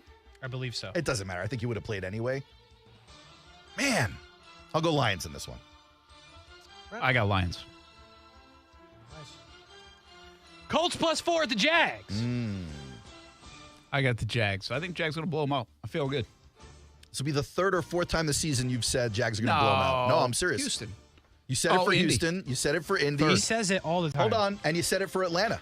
We've done picks since I've been here for 3 years. Well, he picks the Jags every week. I'm not saying they did or didn't. I'm Atlanta, just saying 16 points, a pretty good win in the I'm NFL. just saying 3 out of 5 games you've been thinking are blowouts. I'm waiting for the offense to come around At to blow some them point, out. that clock's going to hit the right time, and you're going to nail it. You're actually right. I think I have predicted. I'm like, all right, here it comes. Yeah. Here it comes. Maybe this is dangerous. Aaron? Totally disagree with Brent. Kidding. The Colts are going to blow out the Jags. No, it's a blowout for the Jags. I'm with Brent. Segment over. I do believe every time you've called for a blowout, I've been right there with you. You are all over that Bills. How many houses did you lose Sunday over the Bills the other day? I don't bet on the Jags. Oh. Yeah, I don't. That's actually really smart. I don't bet on the Jags. I don't bet on the Rays. Some of the smartest bets my friends have asked me to make with them have been having me root against the Jets. I can't do it. I will not. So who are you picking, the Jags or the Colts? I said Jags already. Oh. Did I? Not? I didn't hear. Jags +4 or -4. And then I said segment over. Oh. Hence the music silence. stopped. Yeah, no, hence the music stopping. I'm really good at this. Fade it down, 95 boom. yards passing from Russell Wilson. It's ugly. Ugly game. Told you he sucks. He does not since his first bad game of the season. They're 1-5. They are 1-5. It's bad. We were right. Were we right about Sean Payton? Yes. Extremely overrated coach. Garbage. Now, maybe he turns it around, but they got to give him 3 years to do it. They got like every team. Everybody's leaving on the team. They got to break the whole thing down. Frank Clark, for parts. Randy Gregory. They're talking about trading Jerry Jeudy this week. Cortland Sutton. They were trying to do it in the offseason. They didn't like the offers they were getting, so now they're talking about offloading them now. You got a couple I of hope they backs trade to trade. Jeudy We to know about Carolina, and he Jeudy. wears 89. That'd be fantastic. What a troll. Awesome. It'd be so great. That would be fantastic. Man, if I'm Jerry Jeudy, I'm coming to the next game with a big cutout of Steve Smith holding his hand out to the side and a big sign above Steve that says, you have to be this tall to make fun of me. The only problem is, like, doing that, like, Judy's not that good. It doesn't have to be. No, he does. No, now it's just a diss contest. Now it's just your mama jokes. It's no longer about football. He tried to humiliate the man on national TV. Yeah. I really do think, I mean, here's the thing about Sean Payton and Drew Brees, about Belichick and Brady. I mean, it's pretty obvious now, right? I mean, these guys are made by the quarterback. I think they also have a strong part in it. I'm not. That's not the disrespect. Payton's not level an awful coach. Isn't to that point. Just overrated. But he has a chance now to kind of resurrect Russell Wilson and coach his football team. They have plenty of talent to win football games. There might not be the Chiefs or Bills or whoever else, but they've got enough to look better than this. They've got a decent offense. And by the way, their defensive coordinator isn't bad. He's great. He's legendary. Yeah, it's a weird thing. I'll give you the other thing that's strange. The defense of the Chiefs is better than their offense. Yeah, so far. You buy that, Kasey? Yep. The offense shows signs, Their but defense is good. But they come in waves on the offense this year. Because the offense isn't silent the whole game, even in these smaller outputs. They'll have a drive or two where they look like the Chiefs, and then it just kind of goes away again. I've got another thing about, like, okay, Russell Wilson's playing okay. I mean, he didn't play okay last night. He was 95. By the metrics, he's a top 10, top 15 quarterback. But okay. But they're one. So was Hackett really as bad as we thought? So yes, because they couldn't get the plays out there. Like it was discombobulated. Yeah, the organization was bad. Yes, and that's on Hackett. So you don't want to blame their play on Hackett, fine, but like not being organized, guys not being on the same page, it leaking out to the press, all of that falls on the head coach. Sean Payton is, again, I think he was overrated in New Orleans a bit. I think the Chiefs' defense is good. I think that's what I learned from that game yesterday. I didn't even watch it, really, so I didn't have to watch Taylor Swift a million times. She is such a fake football fan, too. Like, you know, like... What is she supposed to do? Sit there with a scowl on her face? Oh, my gosh, it's like this jumping up and down that I see on the Twitter for like a 12-yard gain. Stop it. Somebody tell her at least what to do. Bro, come on. I think ESPN did her dirty. I can't believe if this was anybody else but your... darling Taylor Swift, you would be saying the same stuff. No, stop. I don't care about Taylor Swift. 0 Taylor Swift songs in my phone. How much you want to bet? I don't, but I also gonna just think you're lying no matter what. Let's bet about it then. Nope. All right. I don't have $500. I don't care about Taylor Swift. But like, she's doing the best she can. She's being a supportive girlfriend, Brent. Oh, my gosh, Kasey on it's this. such a show. Okay. She's hugging I'm with Kasey. Mahomes' wife. What is she supposed to do? What are That we was weird. doing I'll give you here? Kelsey gets a touchdown. She throws a drink in Brittany Mahomes' face. Like, what is she supposed to do? She's just having fun in the booth. Nobody's hugging Mahomes' wife. It's on. Yeah, no, that's for real. It's on the NFL to just leave it alone. Yeah, just leave it alone. Leave it She's alone. just trying to do the best she can. And this dude's just trying to date this girl. I mean, she's got this track record where you know it's not really successful. You don't need the pressure of the NFL on their shoulders with this young burgeoning relationship. Yeah, let him go. Let him cook. Brent acting like if Steph was in the professional volleyball league, he wouldn't be doing the same thing from the sidelines. I don't think I would. My favorite part of this absolutely is, so I'm listening to something today, and they're bringing up the Swift stuff, and they're like, it was, I mean, Wonder what he was obviously someone listening doesn't to. live in the sports world, right? Okay. And I think the line was something to the effect of, well, they better hope that she goes to every game because the Chiefs are on a roll when she's there. I'm like, they've been on a roll for 5 years. They didn't need Taylor Swift. I don't know, Brent. It was looking kind of ugly there. They lose the opener. They only score 17 in Jacksonville. Boom, Taylor shows up 41. They scored 18 against the team that gave up 70. Yeah, so what? They were toying with them. That's the best part of it. They knew they had no chance. Brent's the worst, man. Delphonic How am I says the worst? Like, I don't understand this defense of this. This is ridiculous. Delphonic says he's clipping this video and sending it to the Swifties. Go ahead, send it. All right, keep talking, Brent. You're going to have death threats by the end of the day. And I'll tell you something. There's nothing scarier than a death threat from a 10-year-old girl. That's what he gets after what he said to me. Man. It's rude. Will they still be together by the end of the season? There's not a chance. Okay, thank you. 0% chance. Thank you. I and hope we can so. all go back and live our I lives. hope so. I hope they're in the Super Bowl. I hope we're there. And the whole thing is just Taylor Swift nonsense. Look, the best we could all hope for is that it lasts until her next album cycle, because then you know you're getting a song. A song? A song about Travis. He's getting the whole album. Maybe. I can't wait to get Taylor Swift on, talk all about this when she comes to Everbank Stadium in like 2020. I can't explain to you how that would be the biggest moment of your life if she was anywhere even near you and you breathed the same air for a half second. Well, it wouldn't be the biggest moment of my life. Yes, it would. It would do the most for my profession, is what you mean. Nope. It would be a career milestone. It would be a career and life achievement. No, not a to life just breathe the same air. No, she would be the most famous person you ever put a microphone in front of. By far. Oh, leaps and bounds. It's not even. Don't even try to think about anybody random. Yeah, I just don't. I mean, I'm pretty famous too. It's okay if that never happens. That and running a marathon are on the same list for me. Oh my God. You talk about a penalty. That's a penalty. That's what I'm talking about. It's okay if it never happens. Oh, yeah. We'll be back on ESPN 690. Brent and Friends is sponsored by Best Bet, now open in St. Augustine. ESPN 690 wants to pay your bills. We'll have 5 chances every weekday to win $1,000. All you have to do is enter the correct keyword at ESPN690.com to be eligible to win. This is a nationwide contest. Message and data rates apply. ESPN 690 pays your bills. Sponsored by Arlington Toyota with over 800 new and used vehicles available. Weekdays at 8 a.m., 10 a.m., noon, 2 and 5 p.m. Tune in to win from ESPN 690, Jacksonville's home for ESPN Radio. Come on, honey. It's so hot that... It's too hot for your cheesy riddles. Come on, please. It's so hot that... Fine.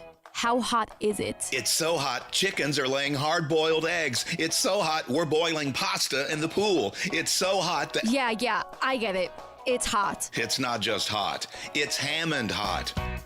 And only Hammond can handle Hammond Hot. Any AC company can handle kind of hot, sort of hot, maybe even pretty hot. But when your system is running 24 hours a day, you can't get to the temperature you want, and you strategically open and close vents to redirect air, that's when you have to call Hammond. After all, Hammond has been North Florida's most trusted AC authority for your neighbors since 1957. With techs who not only know how to get your system running again, but also how to keep it running at peak efficiency and performance. Remember, only Hammond can handle Hammond Hot. HammondAir.com. Hey everybody, it's Brent Martineau from Brent and Friends on ESPN 690. Tune into our high-energy, multi-platform show Monday through Friday from 3 p.m. until 6 p.m. on ESPN 690 in a variety of video streaming platforms as well. As the seasons change, so do the sports topics. It's football season now, and we're bringing you all things sports weekdays from 3 p.m. until 6 p.m. And you can tailgate with us at the Duval House for every Sunday home game this football season. Fueled by Celsius Essential Energy Drinks. Hey, poker fans, you're in for a treat this October at Best Bet. With over $690,000 in poker promotions paid out this month, this is no time to be on the sidelines. Highlights include the $400 GoPo 400 with $40,000 guarantee at Best Bet Orange Park, the $100,000 guarantee St. Augustine Championship, and the return of the World Poker Tour $1 million guarantee at Best Bet Jacksonville. For all the details, visit bestbetjacks.com. That's bestbetjacks.com. We're going abroad for the first time in years. To Spain. So we started using Babbel. And started learning Spanish fast. With Babbel, you can start having conversations in another language in just 3 weeks. ¿Cómo te llamas? ¿Cómo te llamas? When you learn a language, you want to actually use it. Babbel is designed with that goal in mind. In just 3 weeks, we're starting to have conversations in Spanish. Gracias, Babbel. Babbel, language for life. Now try Babbel for free at Babbel.com. That's BABBEL.com. The future of joint pain relief is here. It's QC Kinetics, advanced regenerative medicine. This is amazing stuff. Hey, everybody, it's Brent Martineau. If you've been told more steroids or surgery are your only options, well, don't be so fast. Get a second opinion and learn more about how you can harness your body's own healing agents to attack that joint pain. I'm talking lasting relief. QC Kinetics doesn't mask the pain. These treatments go to the very root of the problem using concentrated healing properties placed directly in your joint to restore and repair that damaged tissue. Imagine living your life this fall with no more pain in your knees, your hips, your shoulders, your back, with no drugs, no downtime, no surgery. Listen, life is about motion, and QC Kinetics is giving people their lives back with these all-natural treatments to keep them in motion. Call the local medical professionals and get a free consultation today, 904-274-5522, 904-274-5522. In Mandarin and Ponte Vedra, QC Kinetics, the nation's leader in regenerative medicine, 904-274-5522. I was crossing the street when I met the love of my life. I chased after her. Nothing would stand in my way. Not the dog walker, nor the hot dog vendor. Finally reaching her, I asked, "What do you call that amazing smell?" It's Gain Flings. Gain Flings. My love had a name, but more importantly, it had a scent. Fall in love with Gain Flings. Seriously good scent. Gain Flings with 50% more freshness ingredients versus leading bargain detergent. Hey, did you know Vistaprint prints everything a small business needs? Like if a barbershop needs signage, we print outdoor signs, posters, and banners. Or if a ballet school needs merch, 1, 2, we print tote bags, t-shirts, hoodies, hats. Or if a coffee shop needs a total refresh, latte for Mike? Vistaprint designs logos and prints it on menus, mugs, paper bags, anything. Because with Vistaprint, the printabilities are endless. Print it all with 25% off for new customers with code NEW25 at Vistaprint.com. Hey, it's Brent Martineau from Action Sports Jacks. Did you know you can watch our radio show? Yeah, video of a radio show. Just search ESPN 690 Jacks on Facebook, YouTube, and Twitter. Or follow me on Twitter at Brent A.S. Jacks. Watch the show live weekdays from 3 p.m. until 6 p.m. or listen on ESPN 690.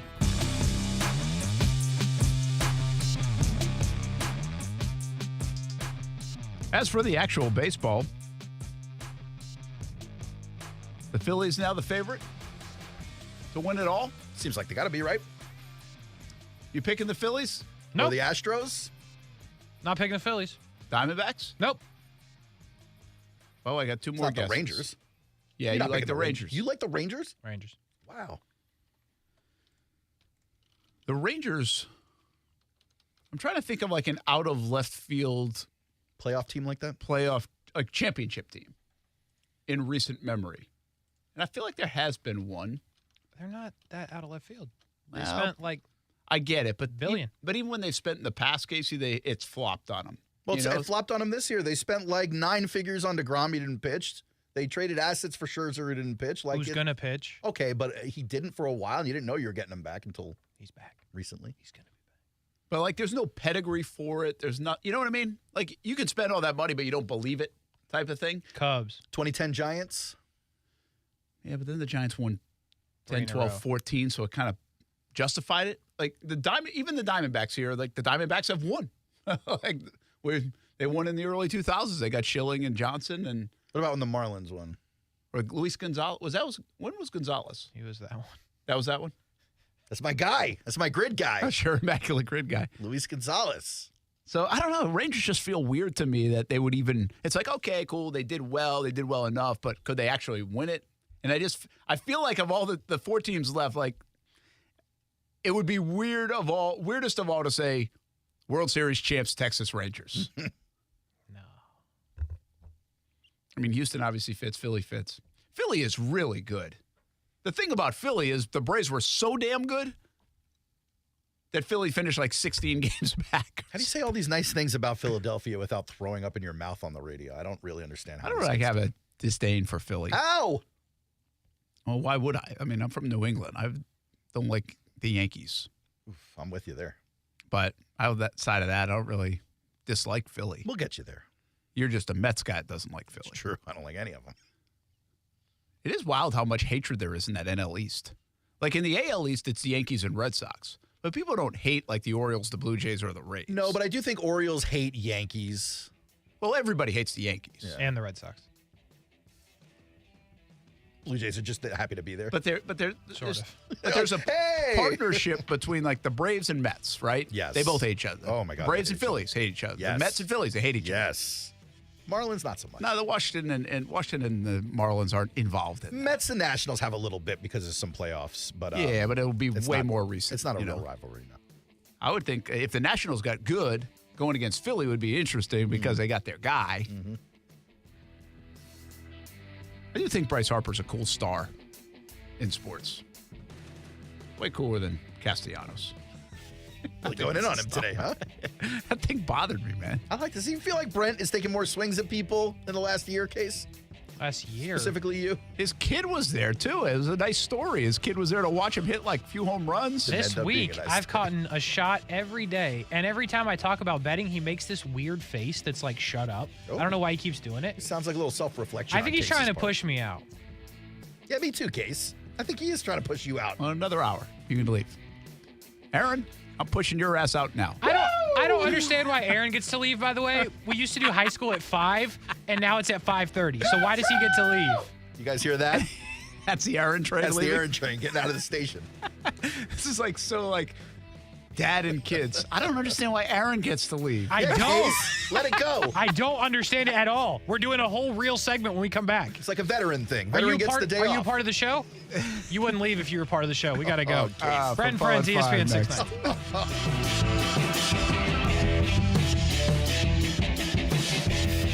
Valor Bare Knuckle is back in Jacksonville. The legend Ken Shamrock playing host, and the card is highlighted with a heavyweight bout. Valor Bare Knuckle highlights combat sports in its truest form. It's one night, October 27th, and it's at UNF Arena, an intimate setting surrounding the electrifying bout circle. October 27th at UNF Arena. For ticket information, go to valorbk.com. Don't miss it. Raw, electric, exhilarating. Valor Bare Knuckle 2 in Jacksonville. October 27th, valorbk.com.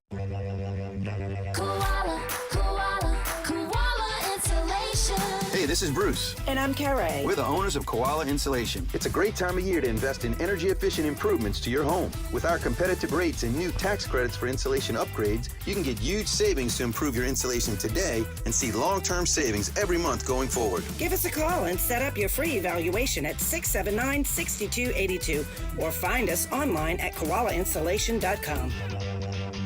If you're the victim of a car crash, never rush to settle with the insurance companies and never settle for just any attorney. Demand Anna Jar Levine. Call 1-800-747-FREE for a free consultation and take back control of your life. Main office, Jacksonville. Car Bravo is here at Nimnick Buick GMC, a better way to shop used vehicles with transparent pricing. Nimnick Buick GMC has joined the Car Bravo family and is the only Car Bravo dealer in Northeast Florida. Hey, it's a win-win for everyone. You always win at Nimnick Buick GMC. I've always won 6 different cars purchased for our family. Terrific selection of used cars under $20,000 at Nimnick. Experience Used-phoria with Car Bravo online at nimnickbuickgmc.com or visit the showroom off Phillips Highway. GMC, we are professional grade. Firefighters, paramedics, police officers, they take care of us, and at AMCO, we're proud to take care of them. For over 60 years, we've repaired and maintained the most critical public service vehicles. As an essential business, we work on every kind of car repair with flexible financing and extra safety precautions. Essential, reliable, trusted. That's the men and women who are there for us, and it's our honor to be there for them. AA MCO. Money tight? We can finance almost anybody. Find the AMCO transmissions nearest you at amcojacksonville.com. As the seasons change, one thing remains the same. Jacksonville and all of Northeast Florida are fueled by Celsius Essential Energy Drinks. If you spot ESPN 690 anywhere in the community, come hang with us and grab an ice-cold Celsius. At the Home Depot, Saturdays are about two things. Easy cleanup with the Ryobi 18-volt ONE+ Whisper Series leaf blower and football. That's right, Reese Davis. With variable speed, it has the power for when you really need it and just the right amount when you don't. And the ONE+ battery platform means you go from yard work to DIY in just a click, so you can get projects done faster. Which means more time for football. For football. Upgrade your Saturday with Ryobi and the Home Depot. How doers get more done. This is Buster Olney, host of the Baseball Tonight podcast, inviting you to join us. We go 3 days a week with great guests from players such as Mike Trout and Carlos Correa, managers like Dusty Baker and Dave Roberts, general managers like Brian Cashman and Alex Anthopoulos, and our regulars, Tim Kirkchin, Sarah Langs, Jeff Pass, and Carl Ravitch.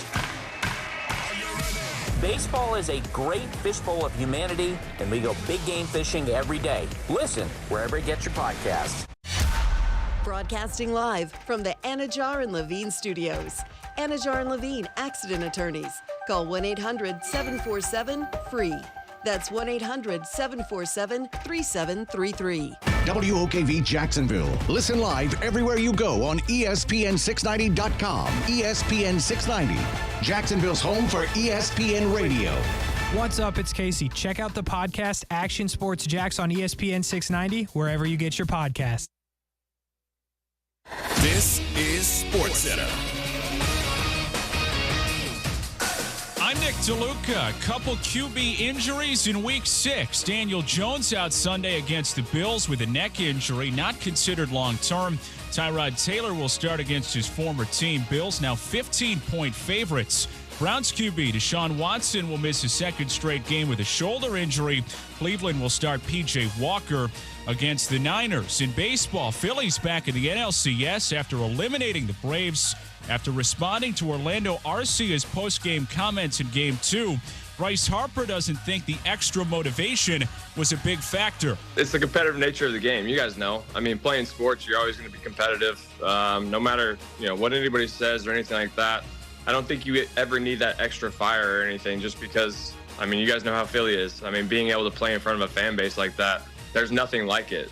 Harper on the Pat McAfee Show. In college football, Colorado star Travis Hunter expected to return tonight.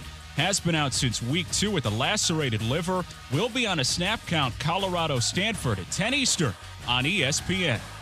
Hey, it's your resident Super Bowl champ, Chris Cannon. Coming up Monday, Cowboys legend Emmitt Smith joins us in studio, 7:30 Eastern, to talk all things Dallas. It's unsportsmanlike, 6 a.m. Eastern, right here on ESPN Radio, ESPN2, and ESPNU.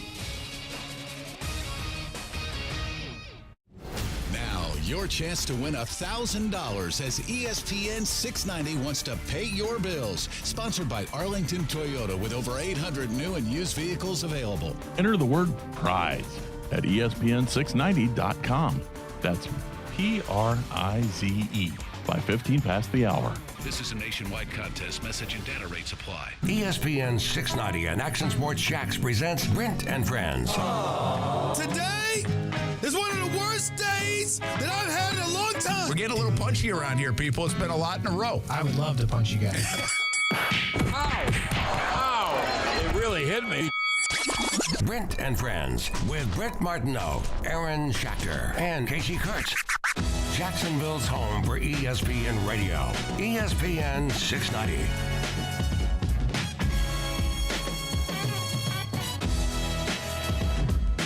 Football at 5 on a Friday. You're supposed to be gone, and I can say that.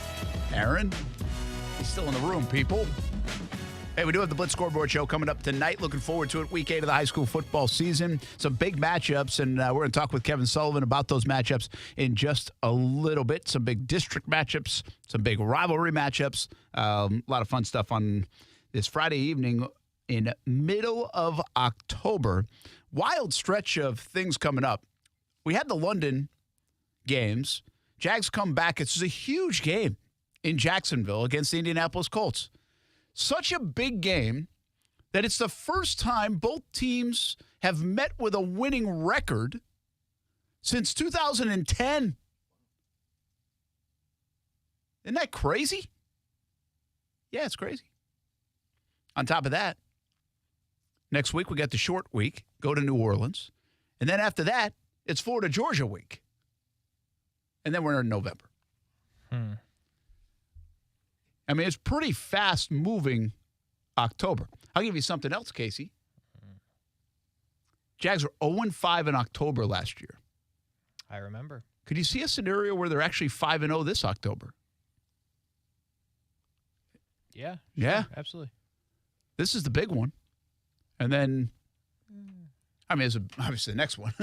Yeah. This the is next one, not the big Of the one. next 3 games to get, this is the biggest game. This is the most important game. Jags have to Yeah, but not the toughest. win. You think New Orleans? Pittsburgh. Oh, you think Pittsburgh's the toughest? They play defense going up there. That's pretty wild. That's actually a great question. I'll throw that out there. See what people think. Should we do a poll?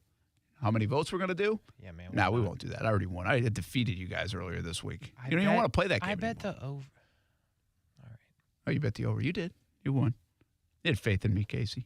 Appreciate it. Shut up.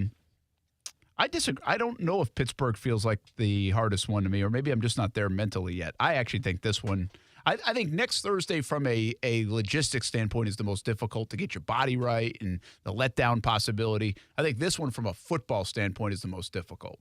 I think Indianapolis is playing good football. Yeah.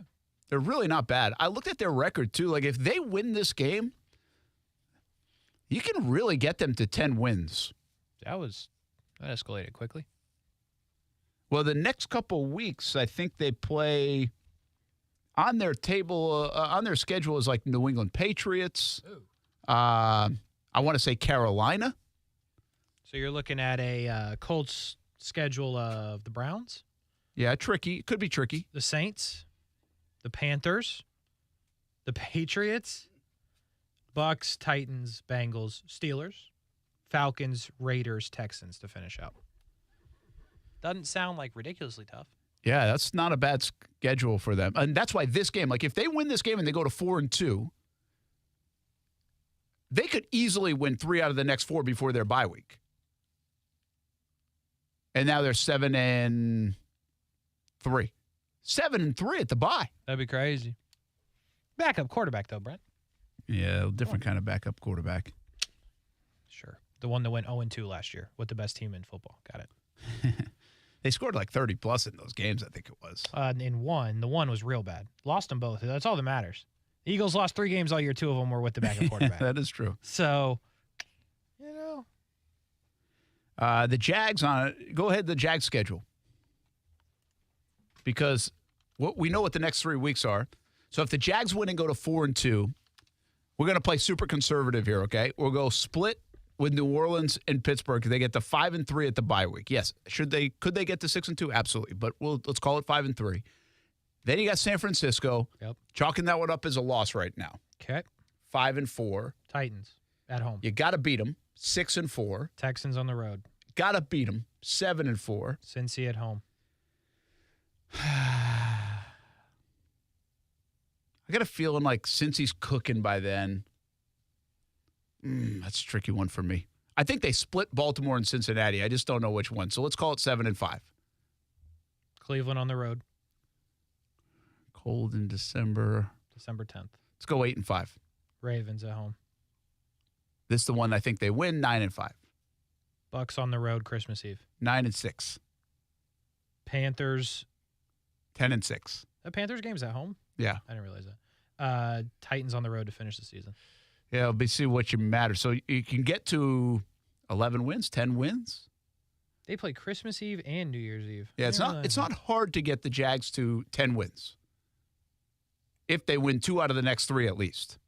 It's really not hard to get the Jags to 11 wins if they win the next 3. Yeah. And again, that was being very modest in that projection, like losses against Cincinnati, loss against the Bucks, a split between New Orleans and Pittsburgh. You know, when you do this stuff, they could beat everybody. I mean, they just beat the Bills. Everybody but San Francisco. Probably right now, everybody but San Francisco is the predictable way to go. I think it's going to be hard to predict the Jags to beat San Fran if they're coming in undefeated in the way they're playing. So you think there's a chance they run off 5 in the row at the end? Well, I wasn't what did I say? I said, what was before Baltimore? Cleveland? Yeah. So Cleveland, Baltimore, no, because I had them losing to the Bucs. Oh, okay. So I think that, I think you'll misstep somewhere in there, right? And then Tennessee is just a matter of, does it matter or not? I could see them winning easy, and then I could see also, they've already got the division wrapped, and so they're resting people. It is weirdly balanced down the stretch. You just go home, away, home, away, home, away, home, away.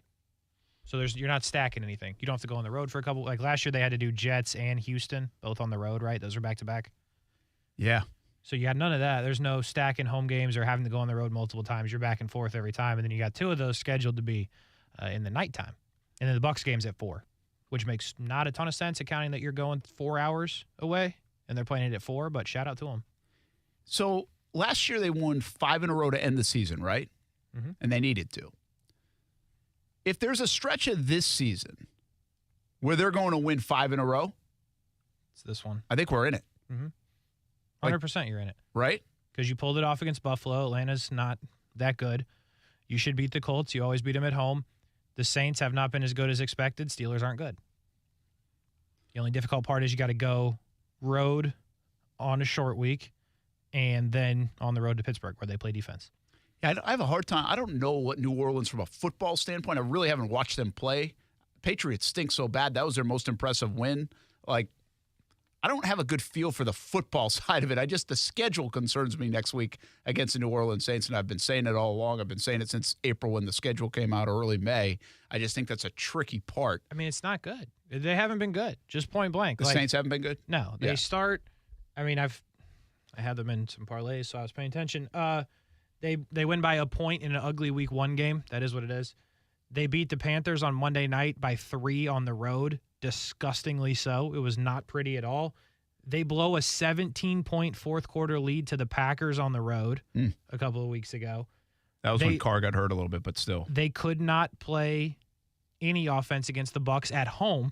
The Bucs blitzed them at home, and then they win 34-0 when Mac throws, I think, 2 pick sixes. They have not – it's not pretty. It has been anything but pretty so far on offense. And when you look at the Jags defense and how they're playing, it projects well. Other than short week schedule on the road, it really never favors the road team on a Thursday night. This is where I think Doug is good, though. Again, there's spots in the season where you're like, okay, it's Doug's turn. It's Doug's turn to push the right buttons. Coming off the 1-2, the Houston, they needed the win against Atlanta. Whatever he did, whatever he said, however they did it, they did it. Had him up, had him embracing the London thing, had him in a right frame of mind to beat the Buffalo Bills.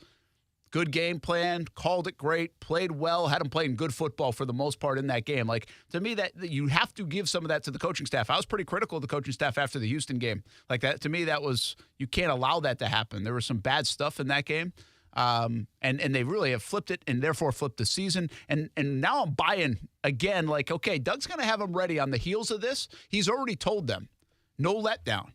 You can't have a lull. This can't do it. He has warned them against it. It's not don't talk about it because it might, you just hopefully ignore it and it doesn't happen. No, he's talked about it. And these guys are aware, hey, I'm going to have to get myself right. My mental state of mind has to be in the right spot. And I almost wonder if he can do it again on that Thursday short week, because I go back to that last year. I thought the Jets game, there was no way they were going to win that game. Or all 3 of those games in that stretch. Let's say that as Cowboys, the Jets, and whatever else. Houston. In Houston. I was they're going to drop one in here. This is just abnormal. So maybe he does it, though. Maybe he is able to get him right where he needs to be, because he really does know how to push the buttons, play the psyche game with his football team. He knows this team well. They trust in him. And I think the best thing working for him is we just still haven't seen their best stuff on offense from an output standpoint. So there is a lot to like in that regard. You mentioned Mac Jones. I want to bring up something just a little bit when it comes to Mac. But last night we had Trevor Lawrence and Christian Kirk on the show on Jaguars All Access. A lot of fun. A lot of kids out there and a pretty packed house at String Sports Brewery.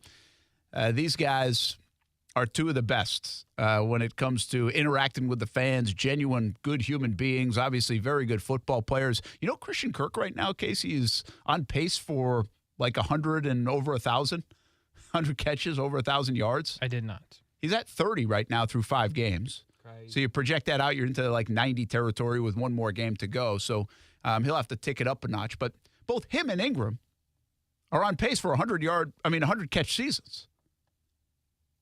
Kind of crazy. A little bit. Who's the guy this week? Ingram. You think it's Ingram? I do.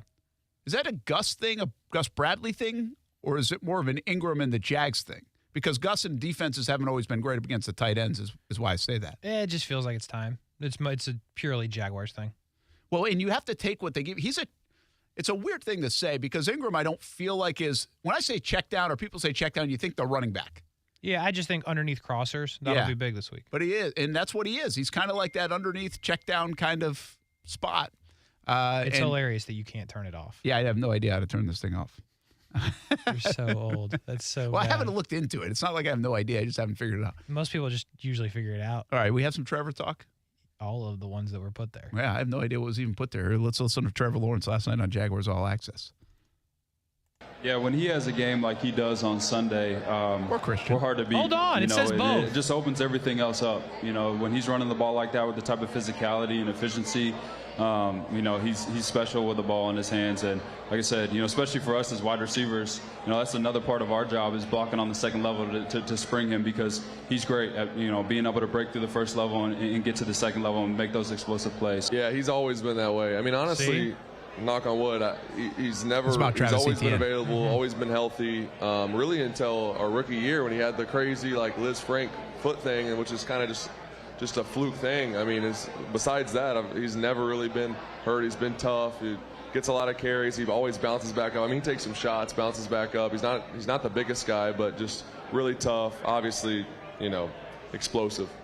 How many touches for ETN this week against the Indianapolis Colts? You know he's top 5 in the National Football League now in rushing yards. Scrimmage yards, I think he's second.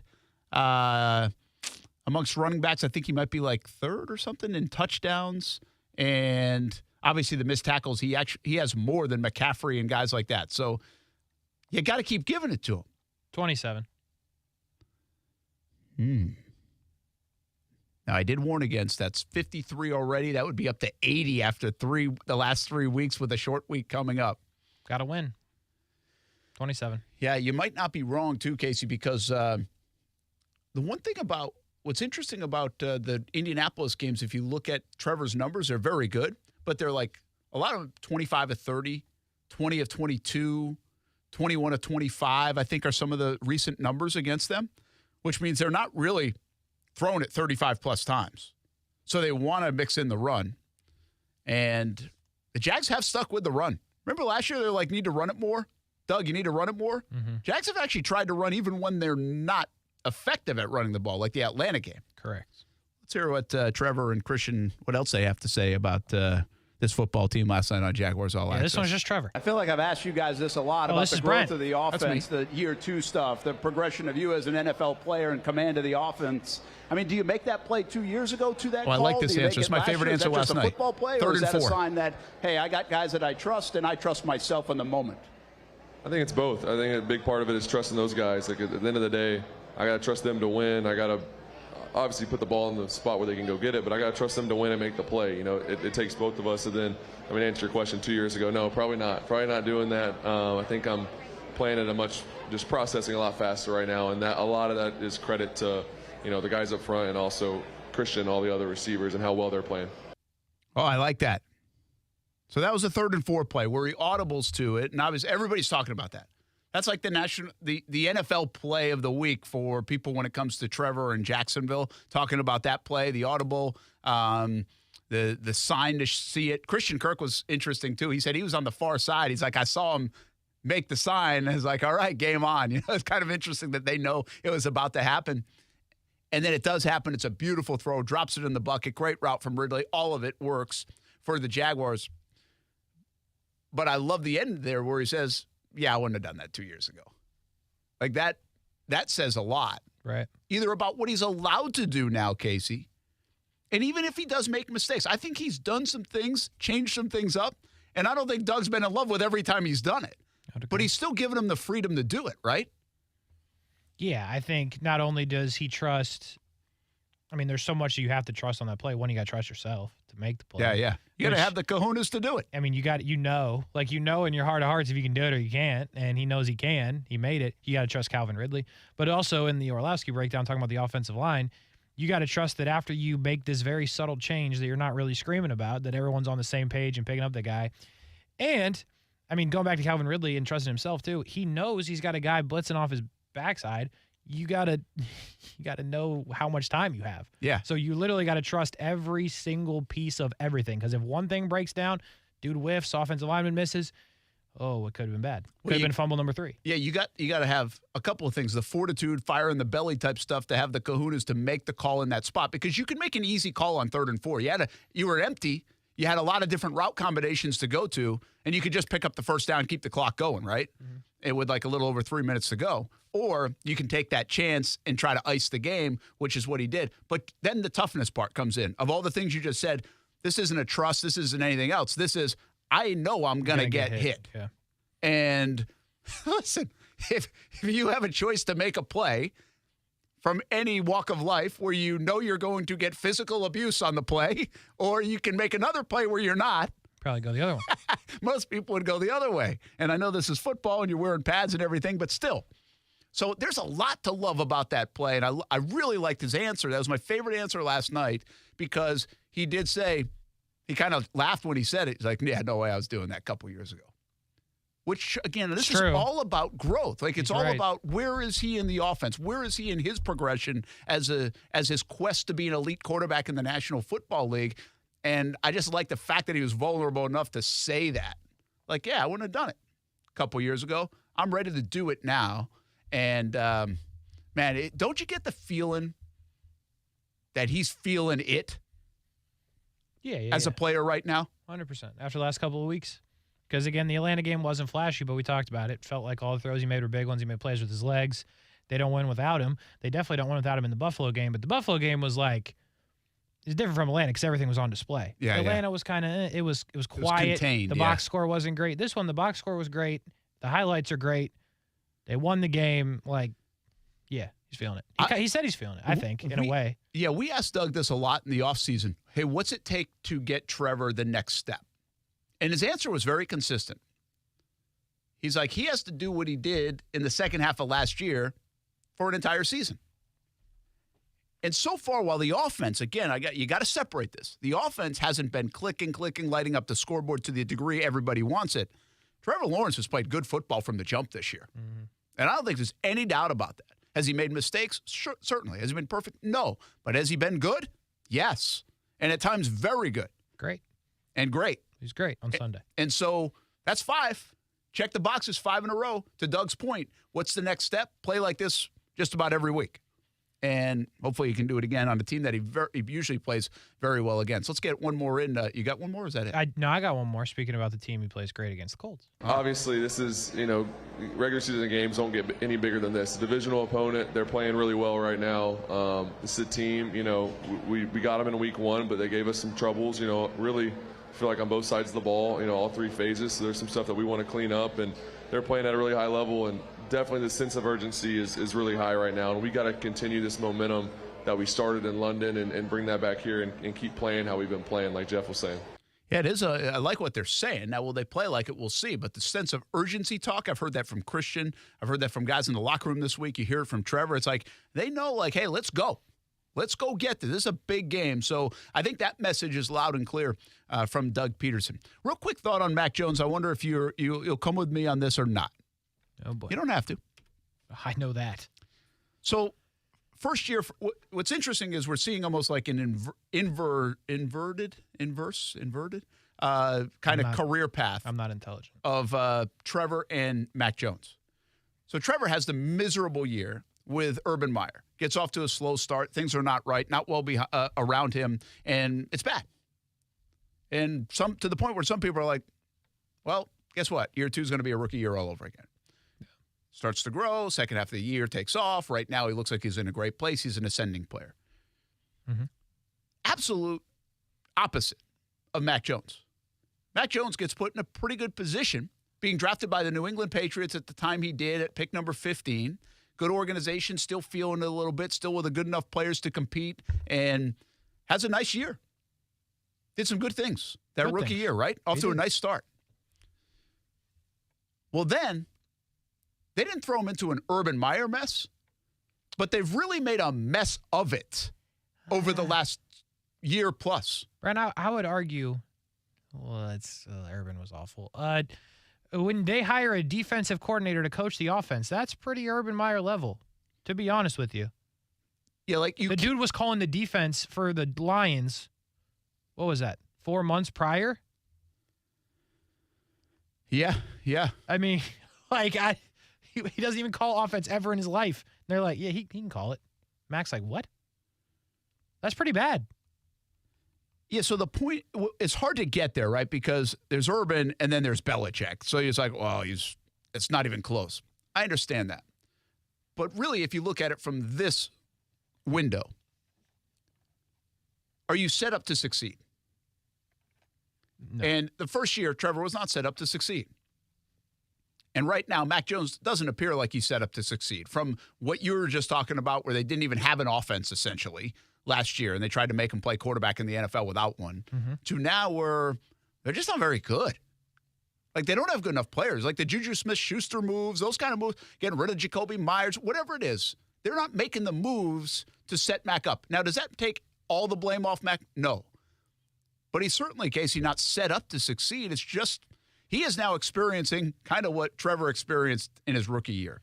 Yeah, it's really bad. Like, I forget where he was. May have been Barstool, but Julian Edelman was just talking about this, that the moves that they have made around Mac Jones are severely questionable. And even when he said, even at the end when he was there, some of the guys they drafted, he didn't name names, but some of the guys they drafted, that from day one on the practice field, you knew that they had no business being on the practice field.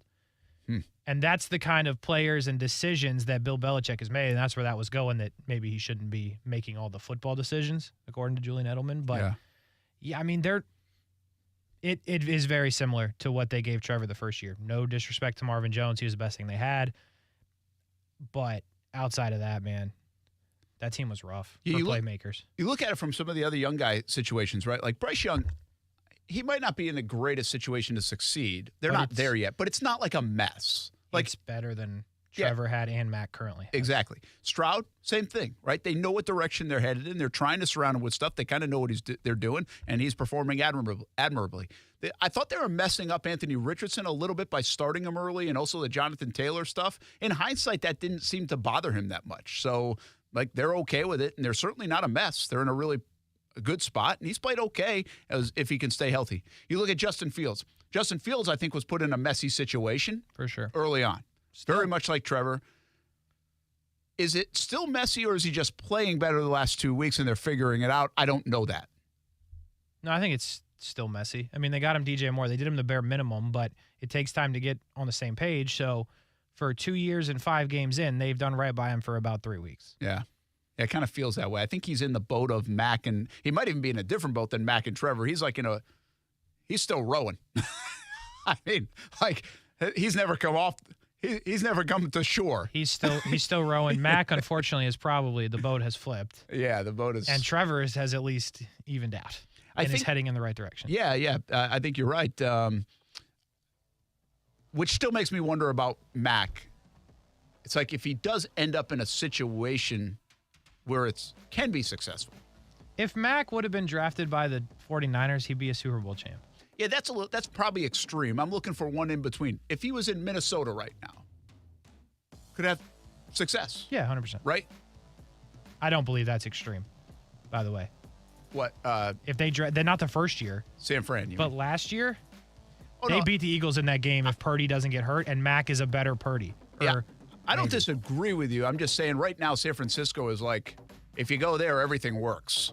Like you could play good quarterback there. Like name anybody can play good quarterback there. But right? It sounded like that was the move they wanted to make, or at least considering making. They pick Trey Lance, everything explodes. But like, if I'm Mac, I'm like, damn. Yeah, I know. It was the noise. I think people forget that it was a loud noise. I remember. That Mac Jones was headed to San Francisco. We take a break. We talk some high school football. It's a huge night in high school football. Sully will join us from the mountains when we come back on ESPN 690.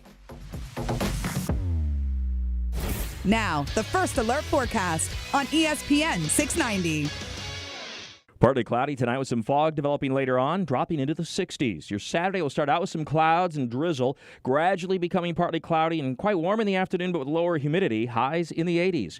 From the CBS 47 and Fox 30 Action News Jack's First Alert Weather Center, I'm Chief Meteorologist Mike Burrish. The Weather Center is brought to you by Beards Diamonds. Don't miss Beards' incredible buy one, get one on wedding bands now through October 31st. As the seasons change, one thing remains the same. Jacksonville and all of Northeast Florida are fueled by Celsius Essential Energy Drinks. If you spot ESPN 690 anywhere in the community, come hang with us and grab an ice-cold Celsius. Get into the game at Best Bet. Come enjoy the best in-car games, hospitality, and fun at Best Bet Jacksonville and Orange Park. You don't have to be a poker pro to have a great time. Featuring poker games of all limits and easy-to-learn games like Ultimate Texas Hold'em and Pai Gow. Wager on exciting simulcast races and enjoy delicious food and drink. Our card rooms are open Monday through Friday from 10 a.m. to 4 a.m. and 24 hours on Saturday and Sunday. Details at bestbetjacks.com. That's bestbetjacks.com. This is Ortho Health Insights, tips for life in motion, brought to you by the Jacksonville Orthopedic Institute. You are never too old or too young to begin improving your orthopedic health. Hundreds of thousands of knee replacements and hip replacements are performed each year in the United States, and those numbers are on the rise, but some of these surgeries are preventable. Exercise and health lifestyles have a direct effect on muscle strength, joint flexibility, and bone density. Maintaining a healthy body weight can lessen the effects of osteoarthritis and prevent injuries. Hip pain is a common problem and can cause discomfort and difficulty in walking, sitting, and daily life, like working and playing sports. If you are experiencing hip pain, the hip orthopedic physicians at JOI are experienced in diagnosing the cause and treatment of your hip pain. Whether you need a course of physical therapy or surgery, JOI can help. Call 904-JOI-2000. That's 904-JOI-2000. Or learn more at JOI.net. JOI is the official sports medicine provider for the Jacksonville Jaguars. Many of us enjoy being DIYers.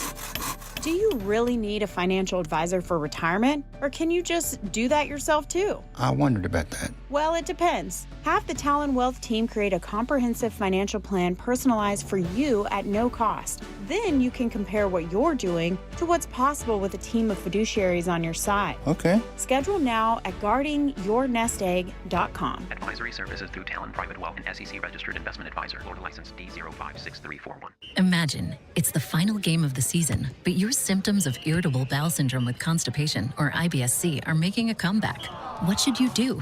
Keep managing your constipation with belly pain the same old way? Or try getting ahead of your symptoms by talking to your doctor about Linzess, linaclotide. Linzess is a prescription medicine that treats IBS-C in adults. It's not a laxative. It's a once-daily pill that helps you get ahead of your symptoms. It's proven to help you have more frequent and complete bowel movements and helps relieve overall abdominal symptoms, belly pain, discomfort, and bloating. These symptoms were studied in combination, not individually. Do not give Linzess to children less than 2. It may harm them. Do not take Linzess if you have a bowel blockage. Get immediate help if you develop unusual or severe stomach pain, especially with bloody or black stools. The most common side effect is diarrhea, sometimes severe. If it's severe, stop taking Linzess and call your doctor right away. Other side effects include gas, stomach area pain, and swelling. Imagine, what could relief from IBS-C mean for you? Talk to your doctor and say yes to Linzess. Learn more at linzess.com or call 1-800-LINZESS. ESPN 690 is home for the Florida Sportsman Fishing Show, hosted by Captain Rick Riles. Tune in every Saturday morning from 7 to 9 a.m. to find out what's biting now. Fishing so fresh, you can almost smell it. Thanks for the coffee. No problem. With my cash rewards card from Navy Federal Credit Union, I get up to 1.75% cash back. Isn't it 1.5%? Now it's up to 1.75%. That's bigger and better. I bought these scones with my cash back. I love scones! Me too! Scones for everyone! When you sign up for direct deposit, you can earn up to 1.75% cash back with the Cash Rewards Card. Learn more at NavyFederal.org. Navy Federal Credit Union. Our members are the mission. Insured by NCUA. Okay, everyone, gather around. It's time for corny jokes about passing the torch. The team at Kirian's Welding was fused together solid. Thanks for all the late nights and early shifts. But double retirements mean the crew must bond with some certified new hires. You've both gone the extra millimeter. Indeed can help them hire great people fast. I need Indeed. Indeed you do. Our hiring platform instantly connects you with quality candidates, and you can schedule and conduct virtual interviews right from the Indeed dashboard. Visit Indeed.com/credit and get $75 towards your first sponsored job. Terms and conditions apply. Action Sports Jacks. Watch, listen, subscribe. You can watch us on CBS 47 and Fox 30. You can listen right here on ESPN 690, and you can subscribe to our YouTube and podcast, Action Sports Jacks on ESPN 690. Action Sports Jacks. Watch, listen, subscribe.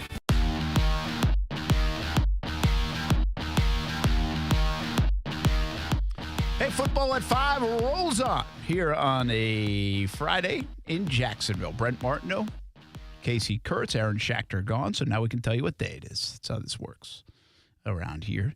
Hey, don't forget, we've got CGC Water Treatment and Plumbing Customer Appreciation Day tomorrow between 10 a.m. and 2 p.m. St. John's Bluff Road right here in Jacksonville. Get on out there, and they've got hourly giveaways. Jackson DeVille will be there from 10:30 until 11:30, and a bunch of good stuff, including save 15% on filters and salt. Conway Club members save even more. Red tag sale on reconditioned equipment, and a great day of incentives on new Kinetico softeners and RO systems. My good friends at CGC Water Treatment and Plumbing. Go check them out tomorrow for Customer Appreciation Day, 10 a.m. until 2 p.m. We appreciate this guy calling from the mountains, scream it from the mountaintops. That's Kevin Sullivan, our Hall of Fame coach, who's up, where you're probably sitting on your porch with a fire and, well, hopefully a little later, a cold one in your hand. How you doing, man? Doing good. Yep. Beautiful up here now. You know, I get up here a little bit this time of year and enjoy our time. So just starting to change now, and the weather getting a little chilly, so it's nice. How long are you staying up there for? Probably a couple weeks. Weeks. Good stuff. Yeah. All right. Yeah, the connection sounds good, so we like that.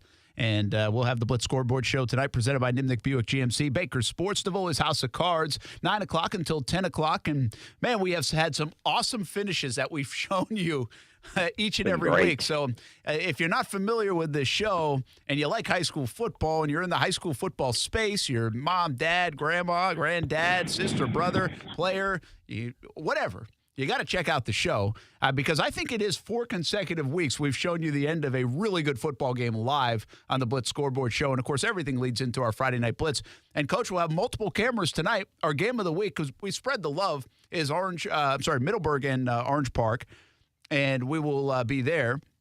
And then we'll also have live cameras at Bartram Trail Creekside game, which is obviously a big game in St. Johns County tonight. And hopefully we'll show you some other live peek-ins as well. But let's talk about that one first. Creekside and Bartram. I think this is about the only box that Sean McIntyre hasn't checked. They've lost 9 consecutive times to Bartram. Now, Sean hasn't been the coach that entire time. He's almost got it. So close a few times in the regular season. But is this the year the Knights can get the Bears? Well, it's going to be a monumental task, but they've become a little bit more, I wouldn't say one-dimensional, Bartram this year, really relying on the run game, the running back and the quarterback there at Bartram. And Creekside, playing better defense down the last couple weeks, and should be a fun one. It comes down to the kicker. We got to go with our boy, Liam Pardone, the kicker, who we think's been the best kicker in the area for the last couple of years. If it comes down to that, they may have the edge. Creekside always has a good kicker. So it should be a fun one, and I'm hoping Coach gets that tonight, but we'll have to wait and see, and hopefully we'll have it live. Yeah, by the way, I think I said game of the week in Middleburg. Ridgeview Orange Park is our Action Sports Shacks Jaguars prep game of the week on the Friday Night Blitz. Back down to you brought up special teams, and Padron's awesome. He's been terrific, one of the best kickers really in the country. They have had some issues on just like the special teams in general. They've had a couple of field goals either missed or blocked or the timing off or whatever it is. And on the flip side, Creekside has some terrific special teams. So keep an eye on that element of the game, I guess is what I'm saying. And you know how this works, Coach. High school, you don't usually see that being a strength, but for these two programs, it actually is a strength and can be a weapon, especially in a big-time game. Yeah, without a doubt, and special teams, and they've done a really good job, Creekside special teams, not just in the kicking game, but also in the return game. And they've really done a good job. And Coach, we know Coach, we've talked about Coach McIntyre and what he's done over the years, but this is the one that, like, we still haven't checked the box. He's got to get this one to get him into upper echelon of the St. Johns County coaches. A lot of wins. Could be a big one, could end up with a playoff spot. The winner could get the playoff spot, and the loser could not, based on win-loss record and everything. So should be a fun one there. And I think it's on at Creekside or at Bartram tonight. It's at Bartram, yeah, at Bartram tonight. And so the place will be absolutely packed. Unbelievable. I mean, it's just a great high school football atmosphere. They could have – I mean, it's going to feel like there's 15,000 people there. There's not that many that go, and it doesn't hold that much, but you won't. It'll be standing room only and standing room all around the fences. We've been there for it before. Should be a nice night for football. Get there early, get there soon, and you're probably on your way for many of you as that one kicks off at 7 o'clock tonight. Not the only big one, though, Coach. You got Trinity Christian, University Christian, and it's really weird this season so far. You've got teams like Bowles and Trinity and University Christian, like the powers that don't usually lose. And when they do lose, it's like, whoa, they lost. Well, for those three programs combined, they're losing at like an odd rate this year. It's really weird, isn't it? Yeah, definitely. And, really UC's got their back against the wall. We've already got the one district loss. Some say it was an upset. I don't know if it was or not, to Providence. And, they lose tonight, and that gives them 2 district losses. And then, they're looking at maybe the third team out of the district getting in the playoffs. So they've got their back to the wall. But really uncharacteristics of all three of those teams that have 2 or 3 losses this early, even though it's late. But it's still, week 7, week 8, but game 7 for some of them. And, so that one to me is a big, big game for University Christian tonight. Well, and then tomorrow we got Rains and Ribault. That'll be a Saturday afternoon game. I mean, it's just a heck of just those 3 games alone. We got more we'll tell you about, but just a heck of a weekend. And we'll preview that one tonight. We'll have both coaches on in the 9 o'clock hour on the Blitz Scoreboard Show tonight, presented by Nimnick Buick GMC, Baker Sports, and DeVoy's House of Cards. We'll also have 2 committed to the uncommitteds tonight, one from each school. So we're going to recognize that game and one of the great rivalries we have here in Jacksonville. Any early thoughts on that one before we talk more about it tonight, Coach? Well, I mean, Rains has had the upper hand the last, I don't know how many, 4 or 5 games. But it's always going to be a really good atmosphere. They're playing at First Coast. Bigger stadium could hold a lot more people. But, Ribault, everybody says, Rain's going to blow them out or beat them. But they always come to play, and it's always a tremendous game. And that should be fun, something they look forward to all year, playing it on a Saturday, only game in town, and both coaches will be ready to go tomorrow. All right, I've got a few more games that I really like, so let's hit them real quick and see how these could end up. Fleming Island at Mandarin. Now, Fleming Island's 2-4, Mandarin's 5-2. Mandarin would be the favorite in this, but they've had some hiccups the last few weeks, and Fleming can be a dangerous team. Yes, they can. They've been scoring a lot of points, giving up a lot, but the quarterback, Sebastian's done a tremendous job of keeping them in games. Even when they're getting behind, he brings them back, and they're going to really need him, but they're going to need to play some defense tonight. And again, Mandarin, 2 losses, one to the number 1 team in the state, Lake Mary, who's a really good team, and then, of course, Creekside, which was a pretty good upset, really good win last play of the game. So Mandarin just sort of getting back going, doing what they've got to do, and this is a big game tonight, non-district game, but a big game for them, both teams tonight. Jackson got a big win over Sandalwood last week. They're in the backyard against Riverside tonight. Riverside coming off that huge win over Trinity Christian, so that's a fun one. Yeah, then don't forget, that's 96 years they've been playing, or 90 and 96 years or something like that, and it's always a good one in the backyard. Both teams, again, brings a lot of tradition, a lot of old school from a lot of really good players have played in that series, and should be fun. And Riverside's a good football team now. They've really started doing some things, playing a couple more guys both ways. Gelsey, the wideout's been playing some DB, had a huge catch last week against Trinity Christian on 4th and 14, gained 17. So really, they're really coming around offensive. They've always played great defense. Look for a low-scoring one tonight, though. How about this one? Tokoi Creek against Ponte Vedra. Ponte Vedra now establishing themselves as maybe one of the top teams in the area, Coach, but I think Tokoi Creek's a bit dangerous. Yeah, and again, we've got Tokoi Creek, and they're competitive. They get after you really well. And Ponte Vedra, and again, the first loss of the season by 3 points to Bartram, have won 5 in a row, manhandled a really good Bishop Kenny last week, running clock on Bishop Kenny, and they're really hitting their stride and playing well. So, again, Coach Price has the Sharks of Ponte Vedra ready to go, and that one should be a good one, too. We got some great ones. It's a great week, man. It's a great week 8 here in the middle of October. I'm going to hit with Bishop Kenny at Episcopal. Obviously, don't need to go far for that one, but Episcopal is right there. They win a lot of football games the last couple of years, but do they have enough to beat BK?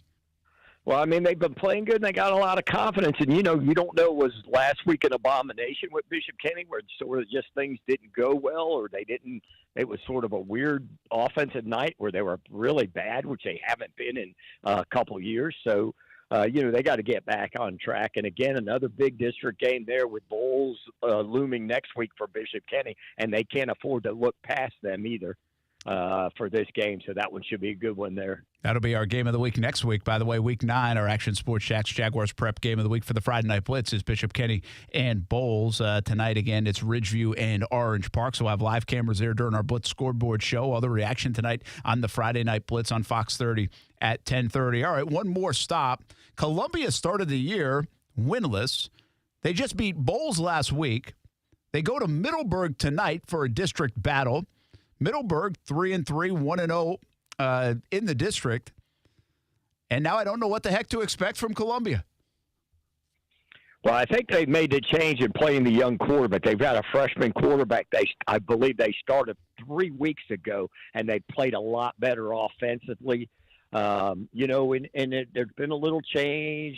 Coach Allen coming back, stuff going. They always play a hard schedule in that. But that win last week over Bowles was huge for them. Has gotten them back in the win column, 2 wins in a row, moving forward. And Middleburg coming back down 26 last week and came back and got the win. Crazy. So they're throwing it a little bit more than they have at Middleburg, and they feel pretty good about a good balance of what they're doing where they've been so run-heavy the last couple of years.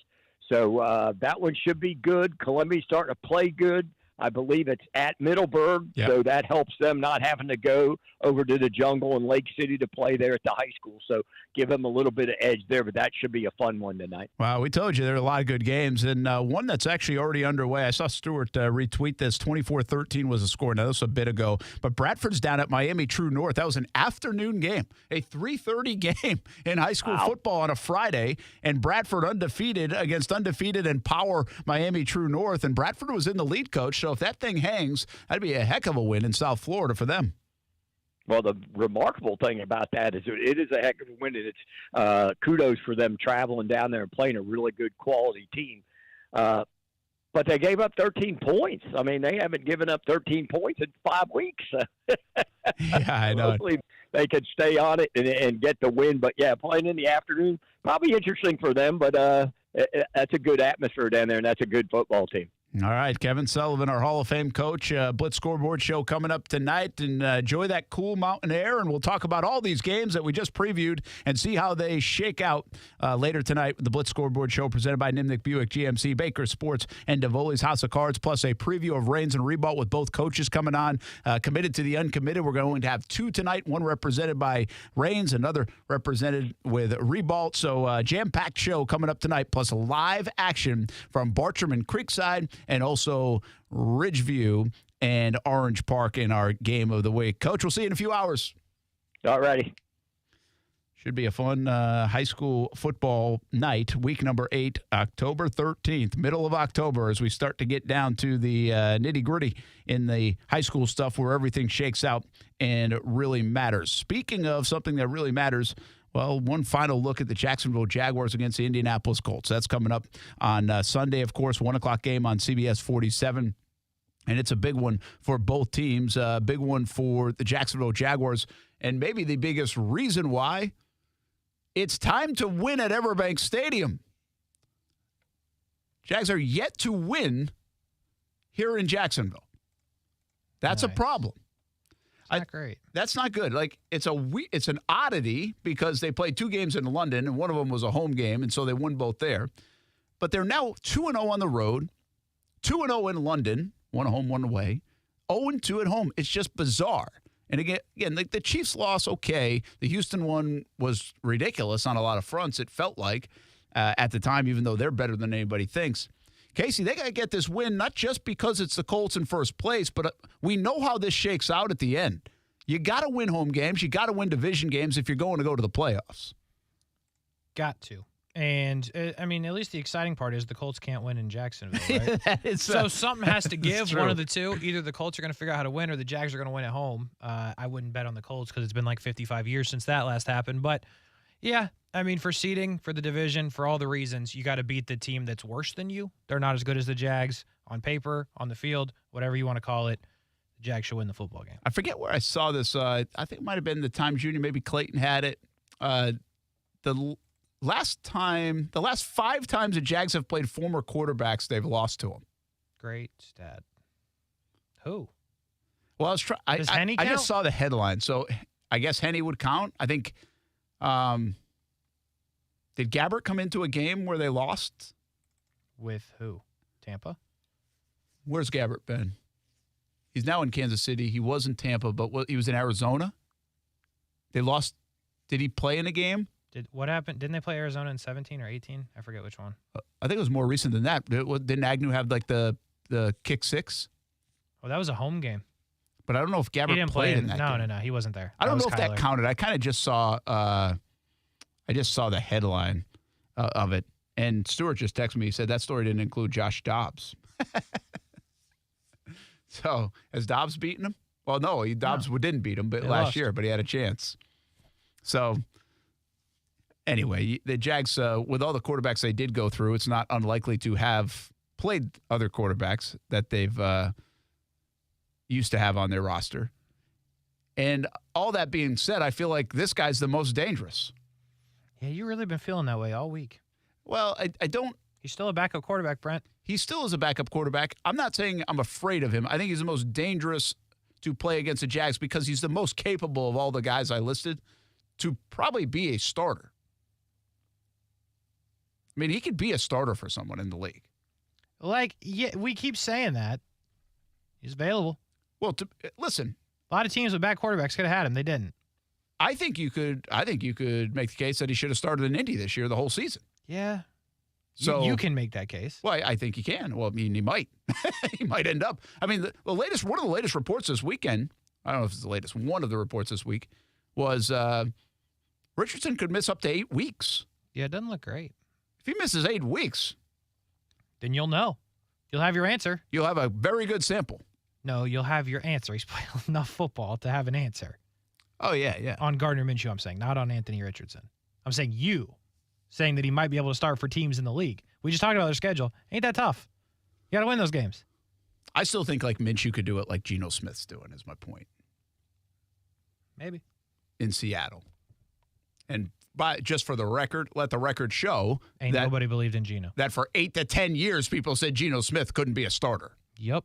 And then they just paid him $32 million. And he's balling. To be one. But so again, with that offense, you just kind of got to distribute. I get it. Colts offense, you got to do a little more. Listen, I'm not even – and the thing that I like or that worries me a little bit about Gardner is he knows how to take care of the football. And he knows how to run the offense. And he knows how to keep a play alive and make a play here or there. He's not going to throw most likely for 350 and 4 tutties and all that stuff. But he also probably isn't going to throw it to you 3 times. Well, something's got to give because the Jags defense be taking it. So which one's going to happen? Well, that probably figures on the Jags stopping the run. And listen, at the end of the day, all of what I just said, I actually think the Jags are flying high into this game, and I think they're about to play their best overall game, especially on offense in terms of what the scoreboard says, and I think they're going to put it on the Colts. Hopefully I'm right. Hopefully. I mean, I'm not right all the time, but I am right a lot. No, I do lead the fight for the fedora. Lives in here, and she can attest to that. You don't lead the picks here. Yeah, maybe not. It's like you do good. I do good at my other job. That's basically what you just said. So, nice, man. Congrats. You remember the Nebraska-Colorado debacle? You got to play the percentages. You know? The more jobs you have, the more chances you have to be good at it. Hey, bro, who you telling? 3 of them. Have a good weekend to everybody out there. Blitz Scoreboard Show coming up tonight, 9 o'clock. We'll see you back here on ESPN 690, all the social media channels. Florida State football tomorrow at noon. Coverage starts at 9:30 in the morning in Tallahassee with Jeff Culhane. Brent Friends on ESPN 690. Brent and Friends is sponsored by Best Bet, now open in St. Augustine. We're in the middle of it now, the fall season, as we hit October on the campus of the University of North Florida. Swoop with the Ospreys, soccer, cross country, volleyball, golf, swimming programs, all in mid-season form. Plenty of events to attend, something for everyone on the campus of UNF. And coming soon, it's men's and women's basketball. The schedule is out, plenty of home games to attend. Bring the family. Season tickets are for sale. Get news, schedules, results, and tickets at UNFOspreys.com. And swoop for the Ospreys all season. As the seasons change, one thing remains the same. Jacksonville and all of Northeast Florida are fueled by Celsius Essential Energy Drinks. If you spot ESPN 690 anywhere in the community, come hang with us and grab an ice-cold Celsius. Play a little pool, watch some football, eat wings, and, of course, plenty of adult beverages. Perfect Rack Billiards is the place to be on game day and every day. Now open for lunch at 11:30 on Friday and Saturdays. Daily specials like 75-cent Wing Wednesday, $3 Draft Thursday, and $3 Seltzer Saturday. Pool, darts, shuffleboard in a fun, clean atmosphere at Perfect Rack Billiards. It's your Jags game day headquarters. 10 wings and a pitcher for $20 and a free shot with every Jags touchdown. It's up to the Jags to score. It's up to you to have fun at Perfect Rack Billiards in Jacksonville. Come on, honey. It's so hot that... It's too hot for your cheesy riddles. Come on, please. It's so hot that... Fine. How hot is it? It's so hot, chickens are laying hard-boiled eggs. It's so hot, we're boiling pasta in the pool. It's so hot that... Yeah, I get it. It's hot. It's not just hot. It's Hammond hot. And only Hammond can handle Hammond Hot. Any AC company can handle kind of hot, sort of hot, maybe even pretty hot. But when your system is running 24 hours a day, you can't get to the temperature you want, and you strategically open and close vents to redirect air, that's when you have to call Hammond. After all, Hammond has been North Florida's most trusted AC authority for your neighbors since 1957. With techs who not only know how to get your system running again, but also how to keep it running at peak efficiency and performance. Remember, only Hammond can handle Hammond Hot. HammondAir.com. It's Customer Appreciation Day for CGC Water Treatment and Plumbing this Saturday, 10 a.m. until 2 p.m. at CGC on St. John's Bluff Road South. I was just thinking the other day, I've been with CGC Water Treatment and Plumbing for over 7 years. The water is better with a Kinetico softener and drinking water system. Kinetico's twin-tank non-electric softeners are the most efficient softeners available, and their drinking water systems remove up to 99% of contaminants. I've never had an issue with it, and I'm proud to be a customer of CGC Water Treatment and Plumbing. Customer Appreciation Day Saturday will be from 10 a.m. until 2 p.m. Hourly giveaways, including a Kinetico K5 reverse osmosis system and Kinetico salt monitors. 15% off on salt and filter as well. Discounts on Kinetico systems, music and refreshments, and you can meet Jackson DeVille from 10:30 until 11:30. Visit cgcwater.com for more information. 904-552-1242. Again, cgcwater.com. Customer Appreciation Day on Saturday, this Saturday, 10 a.m. until 2 p.m. at CGC Water Treatment and Plumbing. The downsides to a 401k are limited investment options. What we'll find, and nothing against anybody who's doing it. Listen, if I wasn't an investment advisor, I might even be doing the same thing. But lots of target date funds. We don't like the target date funds because they only take into consideration the date. They don't take into consideration anything else. I think they give investors in retirement plans a false sense of security. More at guardingyournestegg.com. Advisory services through Talon Private Wealth and SEC registered investment advisor. Florida license D056341. Let me help you get a little something for free with the air conditioning team I use. It's Bold City Heating and Air. Tell them Brent sent you and you get a free duct cleaning with the purchase of a new unit. BoldCityAC.com. Here's why I've partnered up with Bold City Heating and Air. It's a Jacksonville-grown and family-owned and operated business. Most AC places locally have been sold to corporations, not Bold City Heating and Air. And they take care of you the old-fashioned way. Awesome communication, awesome customer service, and they have an awesome new look. BoldCityAC.com for a tune-up on that overworked AC unit. BoldCityAC.com. As the seasons change, one thing remains the same. Jacksonville and all of Northeast Florida are fueled by Celsius Essential Energy Drinks. If you spot ESPN 690 anywhere in the community, come hang with us and grab an ice-cold Celsius. Hey, poker fans, you're in for a treat this October at Best Bet. With over $690,000 in poker promotions paid out this month, this is no time to be on the sidelines. Highlights include the $400 GoPo 400 with $40,000 guarantee at Best Bet Orange Park, the $100,000 guarantee St. Augustine Championship, and the return of the World Poker Tour $1 million guarantee at Best Bet Jacksonville. For all the details, visit bestbetjacks.com. That's bestbetjacks.com. What defines a hero? Dedication, loyalty, courage. Every day at AMCO, we serve heroes. For over 60 years, we've repaired and maintained the most critical public service vehicles. From complex transmissions to simple brake jobs with flexible financing and the extra safety precautions we need. The heroes we serve don't all wear uniforms. They're people like you. At AMCO, we're proud to serve all of you. AA MCO. Money